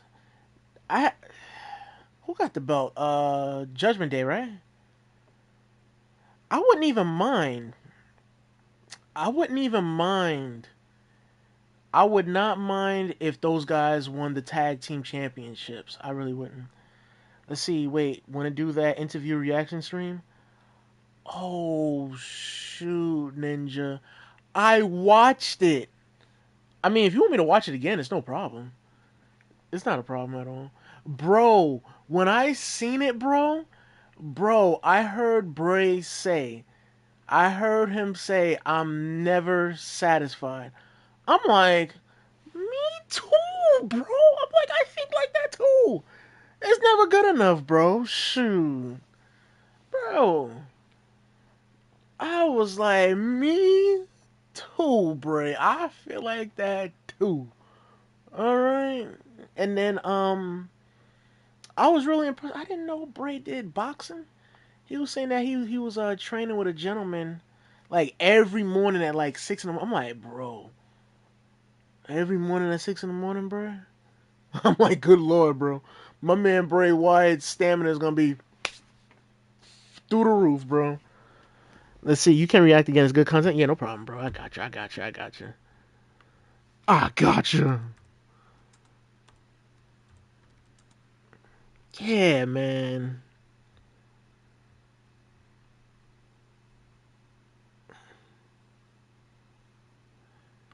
Dang, Bray Wyatt.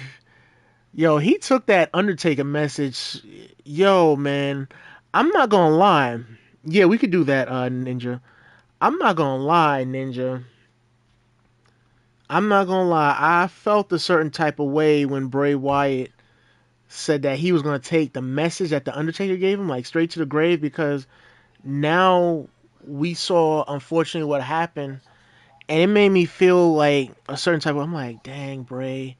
I'm like, I wish he didn't say that because I'm like, bro, like, why, Bray? Don't say that on the interview.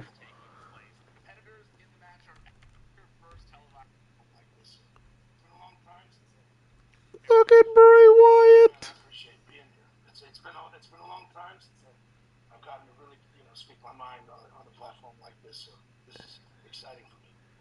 Yo, can you imagine?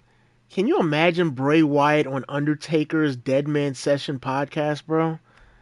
I know Bray Wyatt would do it if he was here today, man. I know. And I know that's probably like the first thing that will come up is what Undertaker said in Bray Wyatt's ear.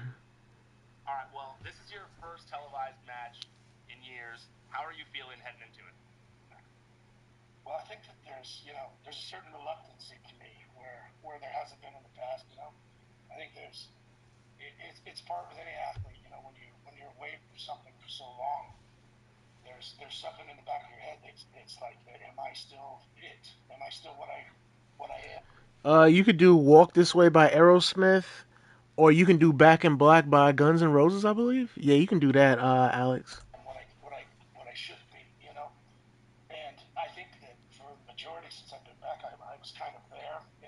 Look at Bray Wyatt.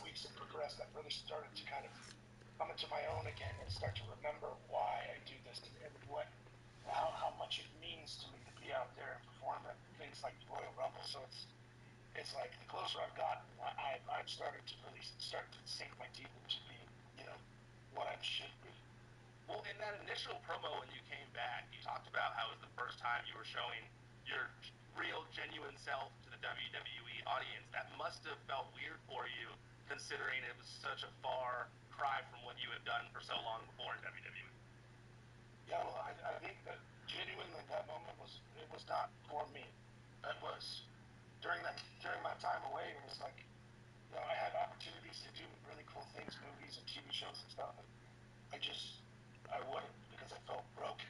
It was like there was something that was just shut off, and I didn't understand why, you know. So it was literally people telling me and just keeping me alive and dragging me back, telling me you should still do this. We miss you because I didn't feel that way at first. Wow. I felt damaged, and it was that that kind of gave me the strength to kind of build back out and explode. So it was Yeah, when he said that, I felt that. I felt that because everybody, it don't matter if you're famous or not, everybody has that feeling in their life, man. To where you feel damaged, broken, and you feel like you're in a chamber all alone by yourself, man. Like when Bray Wyatt said that, I was like, yo, I feel him 1,000% on that. I've had those times as felt well. that. It was. Yeah, I'm one of those people, and I remember because I follow so many other fans of yours. When you came back, just not even with the promo, just when you came back at Extreme Rules, like it was I saw people crying. Like I saw people Yeah, genuinely just moved at the fact that you were back. And I think that I'm one of those people the whole time you were gone who was constantly saying, "Bring him back. I want to see him right. back." So I understand why. Bro, till this day, I don't understand why they released him in the first place. That was stupid. But we know who did that, but I'm just saying it was stupid to release Bray Wyatt in the first place. Everybody was saying the same thing, and I just, from your perspective, I can't imagine feeling that way and then seeing when you came back how wrong you were. Yeah. Well, dude, I despise the way my mind works, and that's the truth of it all. I'm the first person to ever to tell you all my flaws. Uh, I refuse to watch myself back. I've never seen pretty much anything that I've ever done. I can't watch. Wow. I'm just that kind of head case, man. But it's also kind of my superpower. It's what makes me me is the obsession, man. And when I'm geared on something, I'm so deep into it that there is no separating, life from anything else. It just is. And when I dive deep like that, it's what makes me connect, and it's the reason that I have fans that are so into what I do. It feels like it's part of their life too. And if I didn't have such, you know, passionate fans, man, I wouldn't be here. I really Wow. wouldn't. It's them that led me back here. Well, I can imagine too. Wow. Like you. I remember I think it's on the end or going towards the end of this interview where Bray Wyatt, he said 20, 30 years from now, people is going to appreciate me and my performances. And when I seen it, I was like, bro, we appreciated you years before. Okay, we appreciated you now, and we're gonna always appreciate you in the future because your legacy is gonna live forever, man. When I say now, meaning when he was about to have the matchup with LA Knight at Royal Rumble. That's what I meant. And we was always gonna appreciate him in the future because of who he is. He's real. He's creative. He's interesting. He's entertaining. Your job, He does an and amazing then job. have the loss of a close friend, all around the same time. I just can't imagine like back to back what that would be. Yeah, You're one of his already close in friends that and place. Luke Harper Yeah, and man. There was so much. There was just so much going I on, felt man. bad for Bray Wyatt, And man. with all that, it was kind of like it was out of nowhere. I wasn't prepared for any of that. I lost my childhood best friend. I Yep. lost Brody. I lost my best friend from college, Mark. All in a similar year. Like Dang. it was something that I think I didn't deal with very well. And, I think Brody's wife Amanda dealt with it. The kids dealt with it better than me and Rowan did. And it's something I just like. There's something there that reminds me of him every single day, and it's you know I think that time period was such a just a conundrum for me. It was I wasn't myself, and it took me a Yeah, MyRise, you can and tell he really for me missed to look Brody, back man. to remember what makes me me, and it was a long journey, man, but it's led me here into this moment, and this is Dang, man. See, I never had somebody that I was best friends with or close with. I never had that in my life. So I won't understand how that feels. But how do you how do you keep going? How do you slowly, I mean, you'll never get past it because you're always going to miss a person every day, but how do you make baby steps towards progression of, you know, getting better and better and better and better and better, man? Because when I seen this interview, I'm like, dang, man. I'm like, you could see how it still affected Bray Wyatt, man. That's one of those pains. That's one of those pains that's just never gonna go away, bro. It's just never gonna go away, and it's just so sad because, best I've ever as human beings, when we're in life, what we want to experience is the good life. We want to experience nothing but all positive aspects of what life brings to us at the end of the day. You know what I'm saying? Like, it killed me to see Bray Wyatt's face like that, man. Let's see, because their life is not. Yeah, yeah, man. And the thing is, Bray Wyatt.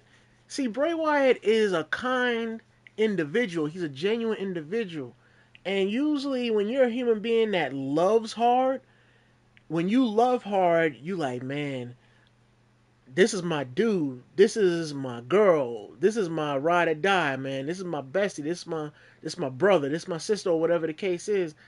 And you don't ever want anything to happen to them, man. You always want to be uplifting them at all times, bro.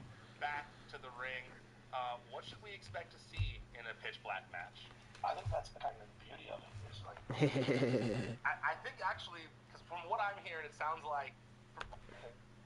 it's cooler that I never know anyone else wouldn't dare. But it's unlike anything. You know, there's I don't know always why my this laptop just crazy skipped it. mysticism. Is Here we go.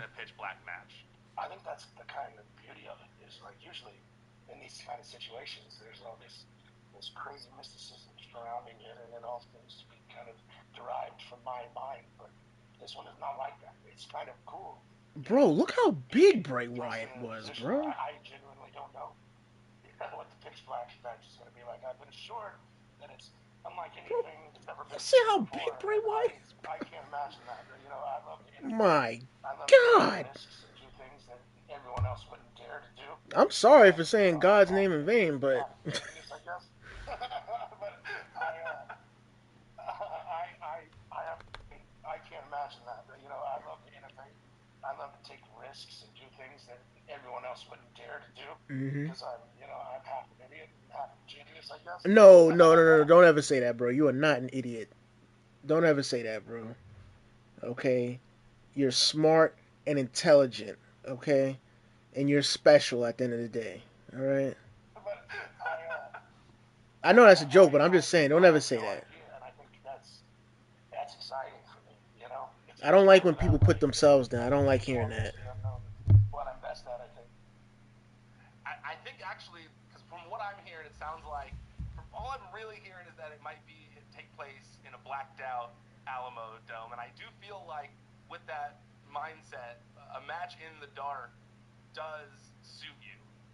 Yeah, well, I've done that before. He was So emotional thinking of Luke maybe Harper. Oh, maybe in a red light. man.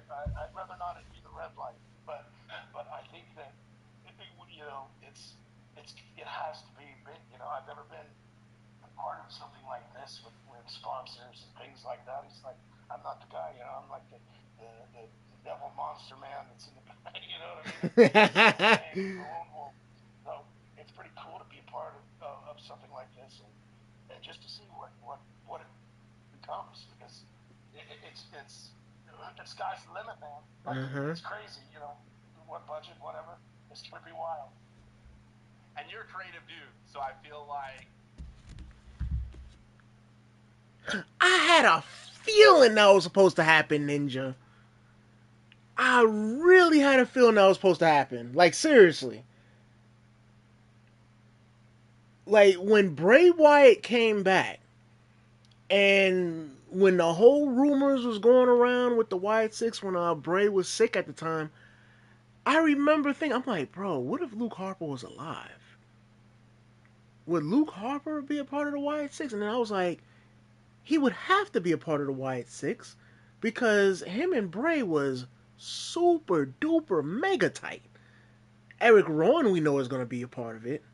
And then I remember I was like, wait a minute, Braun Strowman has to be part of it at some point because Bray Wyatt is his brother. I remember sitting there thinking about that. That's why it played a factor. Oh man,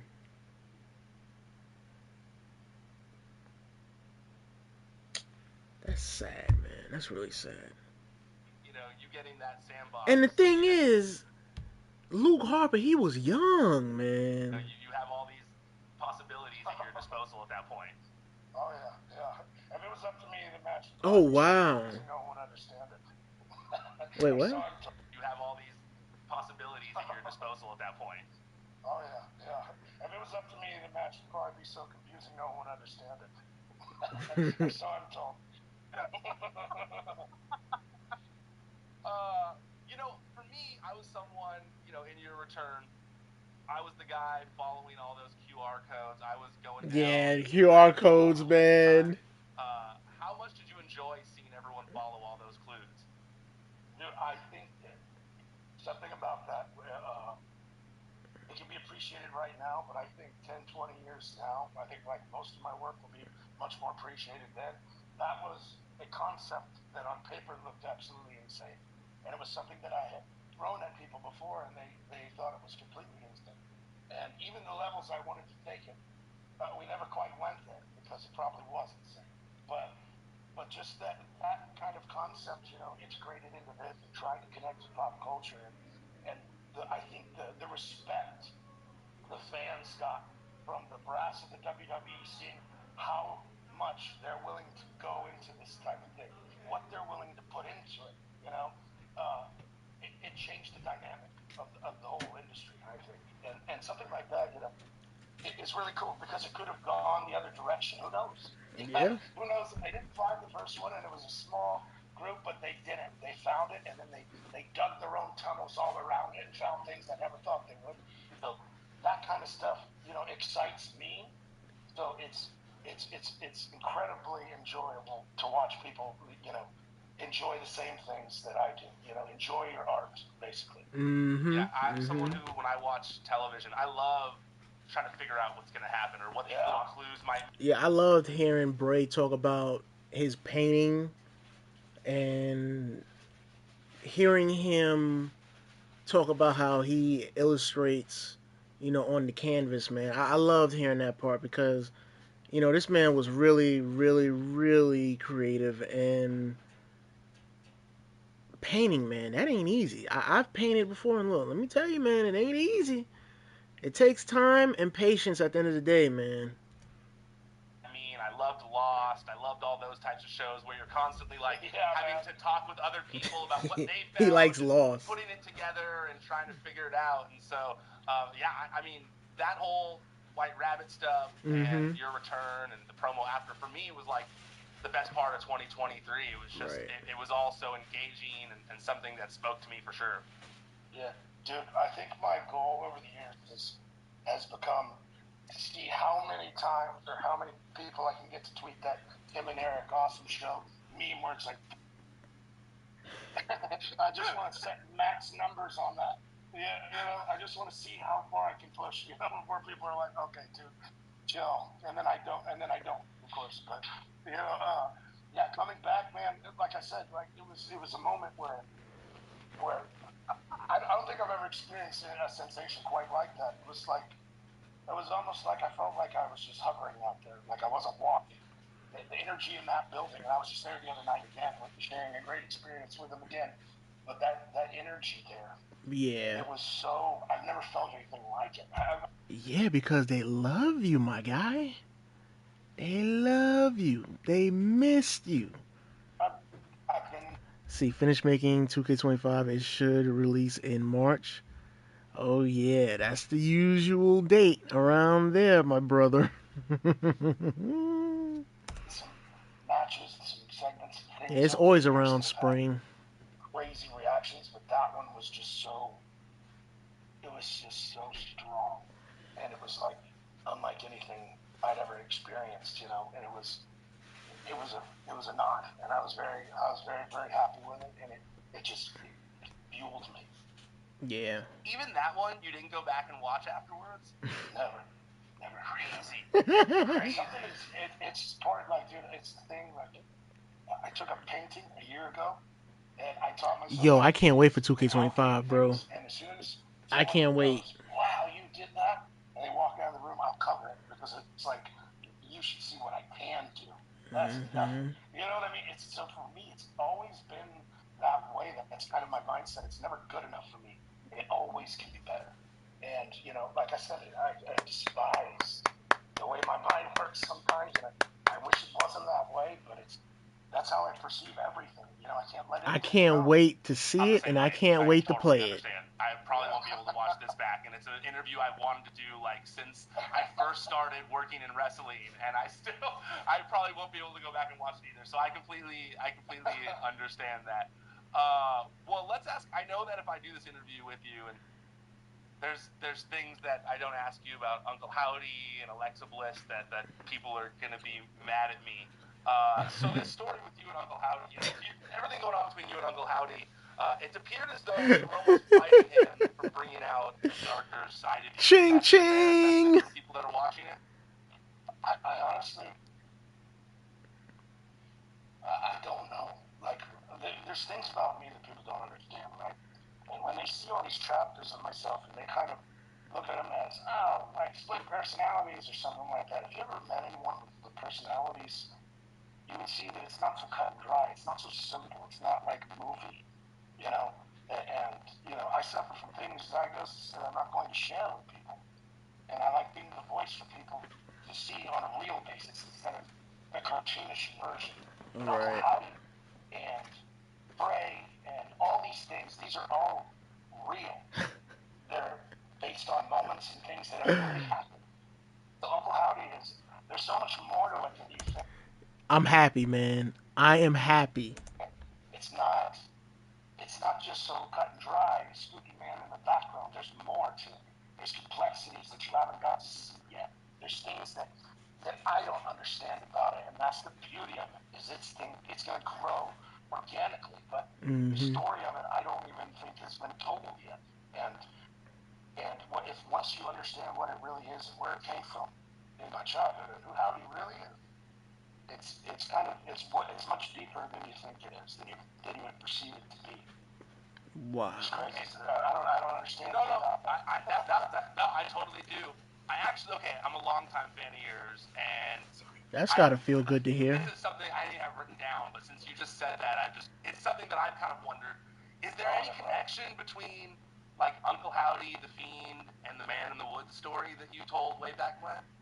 So, dude, like I said, man, all of these things, uh, they're small tidbits of giant stories.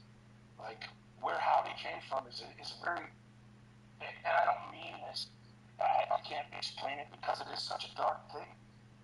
Where it came from is a very, very dark thing that happened in our life, in my life, and it's you know, if it was shared, it would be almost too much, you know. But Man in the Woods is the same thing. It's kind of some of these are dreams, things that I've seen Wow. that I could be things that have happened in the past. Man in the Woods is another thing that just it's a real moment. It's something that happened, and it's told in a story format, but it's crazy that people remember that because it was done on a side segment, like on WWE.com or something. But it was something that I shared, and I don't get to share it very often. I don't like to share it very often. I think people talk too damn much these days. face. I think it's funny. But when I say something, I mean it, man. When he said that, I ain't gonna hold you. When he said that, I was like, yes. I was like, yes, Wyndham, you are so right about that. I really mean it. All these rumors and leaks and all this crap and all of that. He's right. And I'm with him on that. there's so much more to them. And I love sharing over time. But to give things away is just so boring. Sure does. Totally, absolutely. And I feel like the reason, I think because you don't talk, too much, or get to share stories like that, I think that's why that Man in the Woods story is something that people still talk about, because it's something that was so, it was just something that was so fascinating, something that really added to your, to who you are as a person. And I think that fans of yours, it's just something that we still talk about, because it feels like it's a big part of who you are. Yeah. I love how I put so many things out there over the years, never expecting people to pick up on them. And when people actually did, it was the most rewarding feeling I think I've ever had in my life. It was like, there are people out there that understand. There are people out there that think and feel the way that I do. And for someone like me, that's a lot, because there have been plenty of times in my life where I felt like I was out on an island. Yeah, this is the part right here. This was the part right here that grasped me right here. Because I felt him on this. I felt him on this 1,000,000,000%, man. I really, really did. No one else could come get me. No one could save me from here. Mm-hmm. So, having that kind of connection with them is everything to me. I felt like that before, bro. I know what you're talking about, Bray. As a viewer, being able to dive that deep into a story. What about Alexa Bliss? Is there unfinished business there between the two of you? I'll drop some knowledge here, and I think that I think that people, I don't know how they react to this, man, but like, for me, two things. I'll get to Alexa, but for me, the Hawaiian shirt of Bray, who he was, he can't be without Brody, to me. Right. So I can't be that without Brody. It's just not the same. It's disrespectful to my best friend. It's it just can't be without him. But the Fiend died that day in Tampa, Florida, at WrestleMania to me. Yeah. See, my thing is, when Bray said that the Fiend had died, when I heard him say that, I was like, wait a minute. He could be throwing us off a bit, because people said that they wanted the Fiend back. I don't know. I don't know if Bray was throwing us off. But now we get to see, Uncle Howdy, having some traces, of the Fiend, if you will, and, a little bit here and there, so, yeah. And again, the Fiend is not just a goof in a mask, like people think. That's just ridiculous. To me, it's so much more, and once you see where all these things come from, where how they scoped me, how they molded me as a human being. But he died. Of the direction of the Wyatt Six. No, I appreciate that, Ninja. It's gone. So, again, I don't know how people will react to that, but in my head, it's gone forever. And Alexa, to me, is kind of... Honestly, Ninja, I needed to watch this, if I'm being honest with you, bro, because I needed to sit down and watch, like, a Bray Wyatt interview like this, because I haven't seen an interview with Bray Wyatt since he came back. So I needed to see this. Of course, I've seen clips of Bray Wyatt interviews in the past, but I never seen an interview of him after he came back, for his second run in the whole nine. So the last happy piece of that, right? Yeah. Cause the dude, he said earlier, that it was great to finally catch you for an interview because it's hard to catch Bray Wyatt for an interview, man. It's hard. The last shining thing in that. And he probably doesn't want to do them anyway because, like he said he can't stand when people talk too much, which I totally agree with him on that. Shoot. His last happy moment. Whether you can look into that however you would, but it sucks, man. But that's the way it is.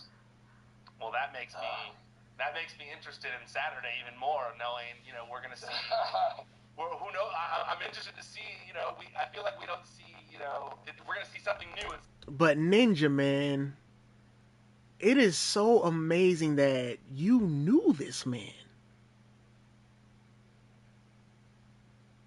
You knew this man and you got to spend quality time with him.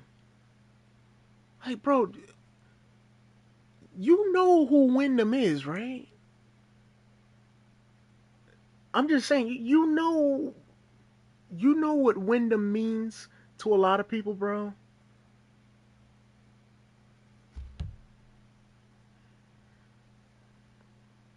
See, the reason behind that is due to how special his creations are. Yeah, that's true, bro. I ain't gonna lie to you. I can see. Well, to me, like I said, this is different now, man. This is different. It's like there's a more. Aha! It's more of a free flow. It's everything that Oh happens now. man! And I don't know if you can tell, from a television standpoint as much, and I think you can. I really do. But now it's kind of like when things happen, they happen in the moment.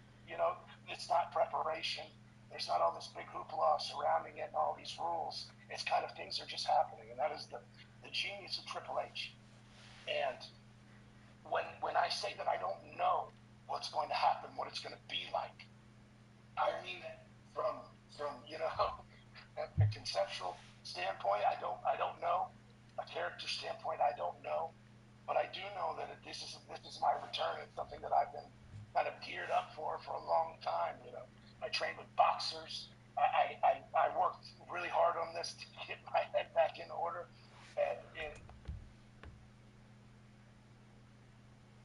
So that's how Bray Wyatt looked more lean. Because usually when you do cardio, man, that the fat on your body just melts. You know. That's why he was looking like he was still big, but he was like on the lean side. It will be something that I'm going to take very seriously, dude, and it's going to be brutal. It has to be. Hell yeah. I love hearing that, dude. Well, the brutal part. I'm a wrestling fan, so, I love hearing this stuff's going to be brutal. So that means, so then you got in pretty good shape then in the time that you were gone? Well, dude, it's a whole other story here. But, I found this guy, found Leon Wilson, and my friend Steve kind of introduced me to this boxer named Keith Thurman. And me and him were kind of, It was Howdy? I didn't know anything about boxing. He didn't know anything about wrestling. But we're the same Wow. age. We're at the same place in our career. He had lost to Pacquiao a couple fights ago, and he refused to be a gatekeeper. And I was where I was at, but I refused to, not innovate. I wanted to build. I wanted to be great again. And we kind of met, and we fueled each other for a time. I met him every day in the gym at 6 a.m. and we were boxing, but it was really mental. Look, man, that ain't easy, bro. Every morning at 6 a.m. boxing. Bro, boxing ain't easy, bro. A lot of people think boxing is just punch and punch and punch and punch. No. Okay, boxing is footwork and hip work. Okay? And stamina and endurance work. Okay?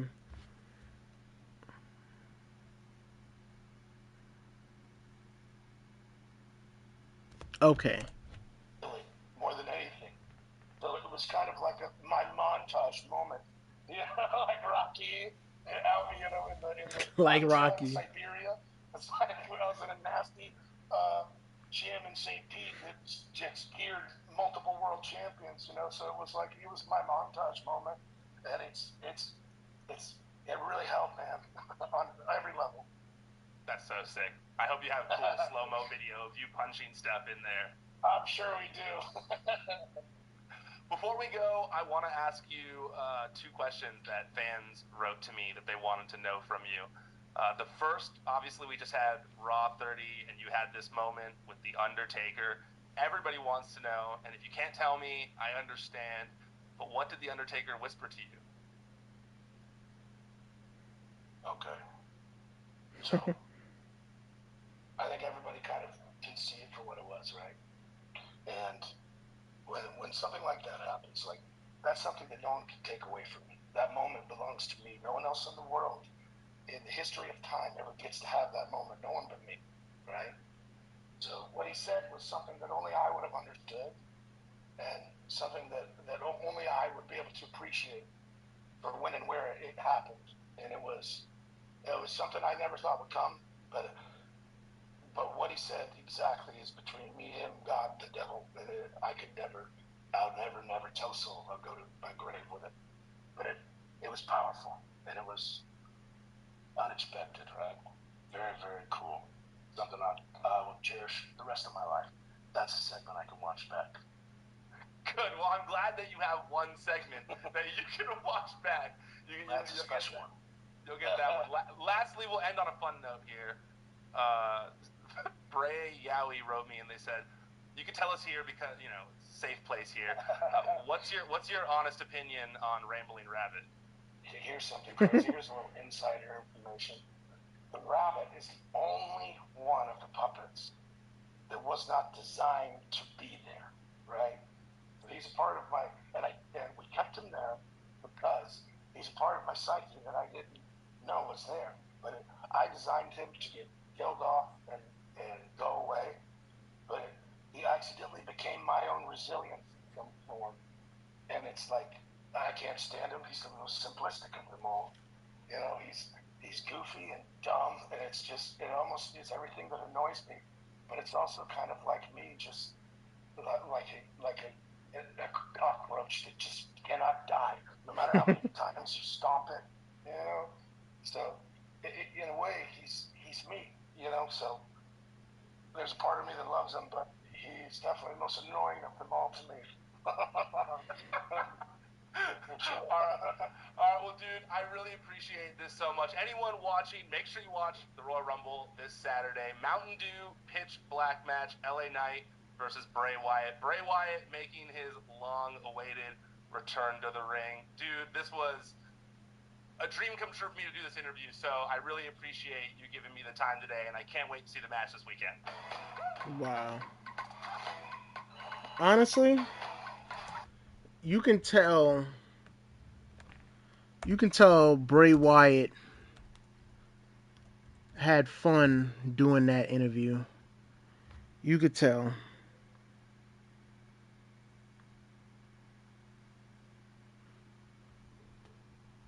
So now we got to move on.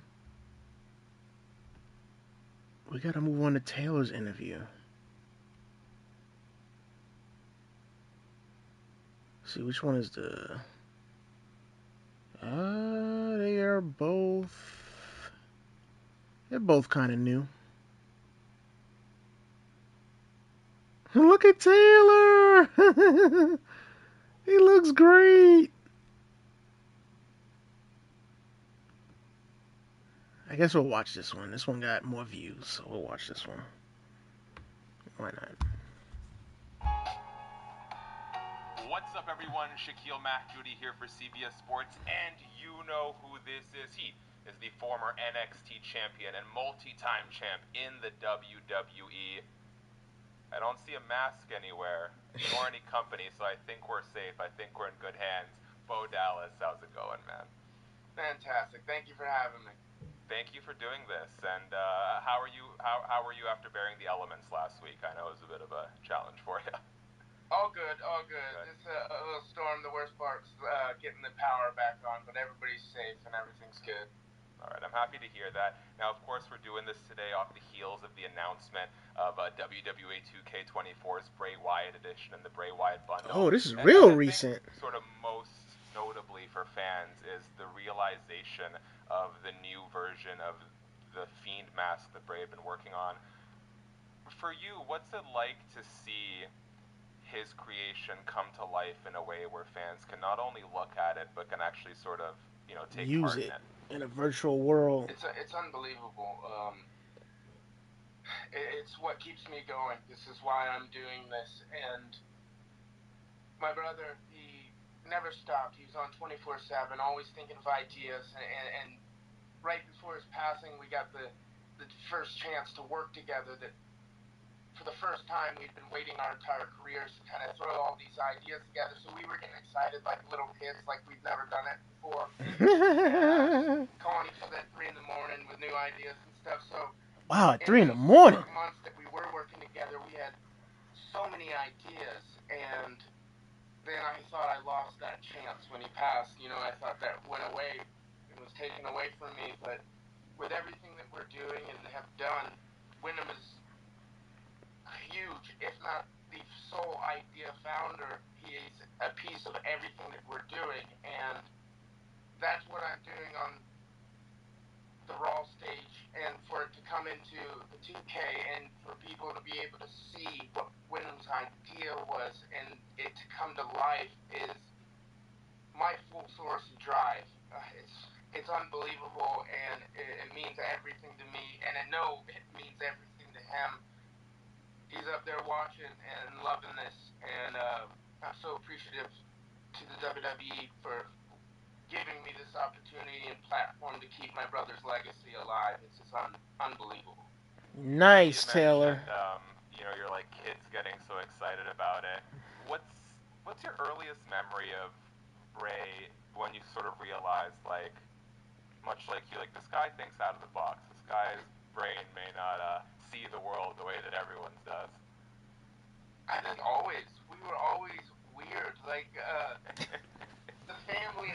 Y'all not weird, man. Y'all limited edition, bro. Like, the family itself. I mean, we played sports and everybody knew us in town and stuff like that. But we always thought differently than everybody and liked different stuff. When we were from the ages of 1 to 5, we weren't watching cartoons, and we were watching Beetlejuice and Bram Stoker's Dracula. Like, as children, like, we just kind of grew up. And it's not like my mom and dad were letting us do this. We just were drawn to it. And I think we always thought like that. His brain works like no others. And but we're so different and similar. So I got to see his character develop from the outside. And that is something, the horror genre, anything weird and stuff, it's what we're both kind of drawn to. So I always got to watch him do that while I was kind of put over in a different category. But that's the stuff that we like, so we'd still talk about ideas. Like, I'd give him ideas like, oh, you should do this, because I can't do that. So the fact that we got the chance to do it together, like, it was unbelievable, and it was a dream come true. Just killer. Yeah, I just saw Terrifier 3 on opening day, so it's a good time of year to get your horror fix. I think it was a real shame. Obviously, circumstances were different in the WWE at the time that you and Bray were released in April and July of 2021, respectively. Ultimately, we get back. Yeah, I hated that. So the teasers for Bray Wyatt's return started around September 2022. Uncle Howdy was introduced shortly after. When were you informed that Uncle Howdy was something that WWE wanted to present on stage? And when were you informed that you would be the person doing that? Right. I don't know the exact date, because it gets a little sketchy, because when me and my brother left, we both knew we were going to come back to wrestling at some point. We just didn't know when. And in that time, we were kind of enjoying. We had both been wrestling almost straight out of me high school and him right out of college. So, like, it had been our whole life. So during that time, me and him went and filmed a little show, hunting monsters and stuff. We were kind of having fun. But in that, we started hanging around each other, and that led to us talking about wrestling. That led us to talking about all these ideas. So like I said, we had books and books of different ideas going forward, like for months, and we decided we wanted to come back and work together for the first time. That was our idea, that we were wanted to do that. That if we were coming back, we were going to come back as a team. Mm-hmm. So initially, that was the idea, and then we started talking to the company, and some things happened, and we kind of signed around the same time, but we kind of got word that like maybe they didn't want us to be together, and we had already had a bunch of ideas like to go forward. What? So Why would I you started not want working them on other together? stuff, and then some stuff happened, and I got the call, don't know when, that essentially all of our ideas that we had previously talked about a month or two prior, or even longer, that's what they wanted to do, and we were getting the chance to work together. So like I don't know when it happened. Kind of got excited and then sad and then overly excited when I got the news like it's actually happening. So I don't know the timeline of it, but that's kind of the bullet points of the ups and downs. That's the most important part, man. Facts. What's Bo Dallas, the person, the performer? What is your mission statement in portraying Uncle Howdy? Like, what do you want out of Great this? question. What do you want the fans to take from this? I think it needs to play out to give it. I can't just put it into a sentence or a paragraph. I'm drawing off of real emotions and what has happened in my life, what I was going through, what I am going through, and keeping my brother's legacy alive. So, like, there's going to be a lot of ups and downs. I'm being very cathartic with this character. It's releasing a lot for me, and I can almost not live without it anymore.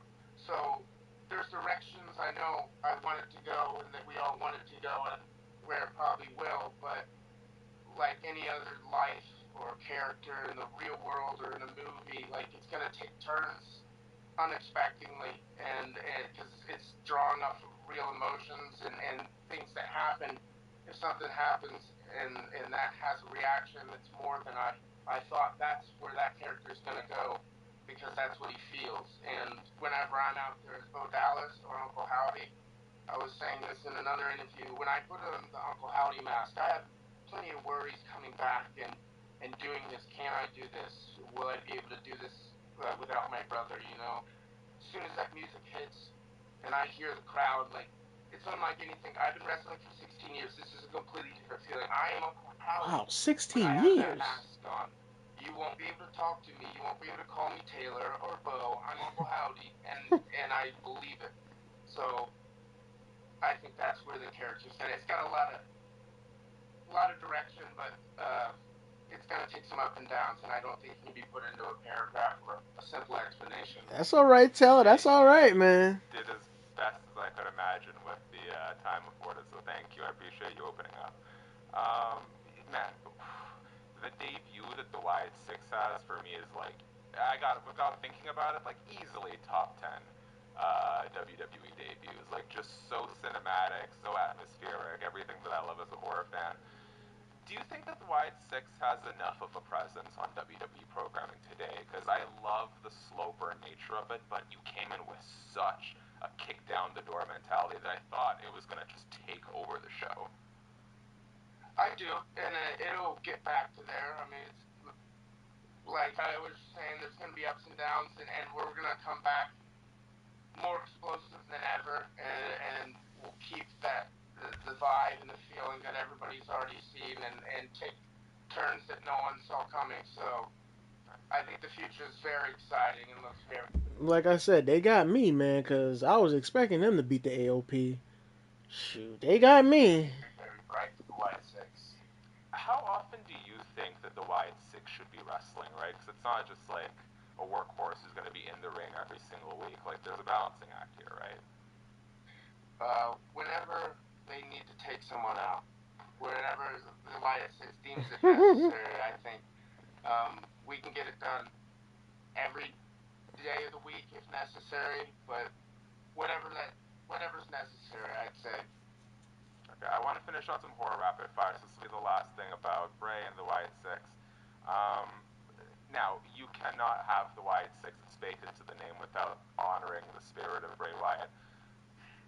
a That's true. performer, you and the group, how do you assure, or what is the mindset you carry forward to make sure that the Wyatt Six does also stand on its own and isn't a strict tribute act in the long term? I think that'll be explained as we go forward, and the more you see of this, the more you'll see. It sounds like there's so much coming. You're getting me excited, though. Yeah, I think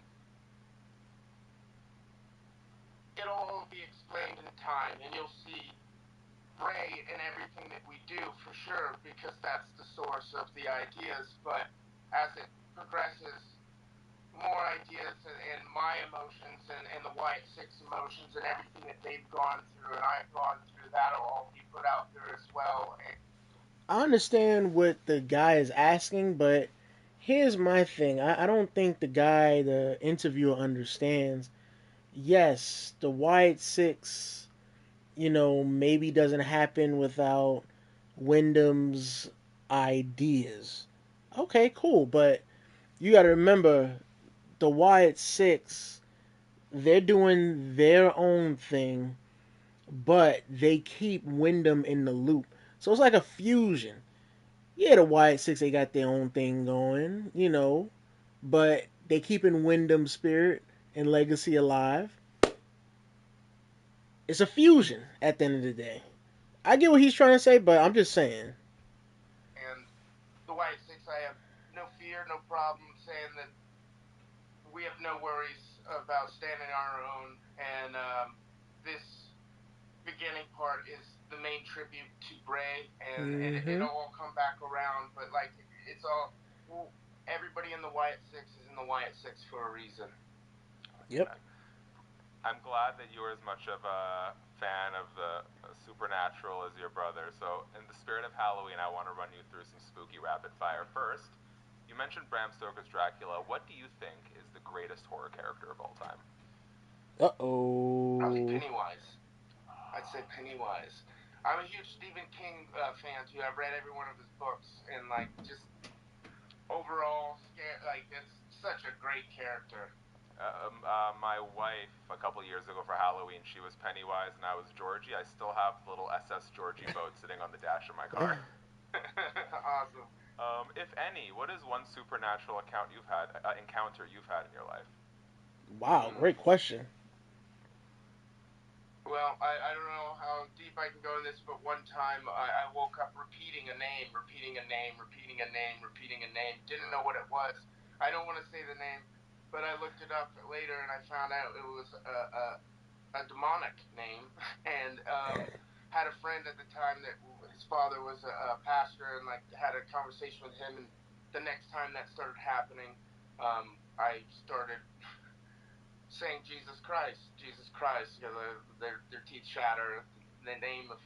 So I did that, and it fled. There was several days leading up to that where I was repeating a name in my head and couldn't stop it. And then as soon as I started doing that, it's like I felt the thickness in the air just subside in my apartment. It was back in the day when I lived in a little single room apartment, and like it was like the air got thinner as soon as I started saying that, like I expelled something. Bo, I don't know where I stand on my belief of these things. I do have a couple ghost stories of my own that I like to tell. Whether or not it's real, I don't know, but I've never gotten the shivers from someone's ghost story like I just did, so thank you for sharing that. Let's end on a light note. Ahead of Halloween, what do you think are the Mount Rushmores of Halloween candy? Give me 4. Wow, interesting question. Baby Ruth, Snickers, Reese's.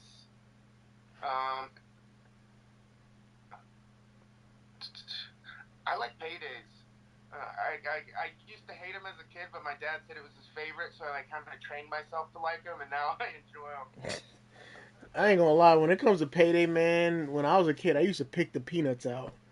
I couldn't stand the peanuts and paydays, bro.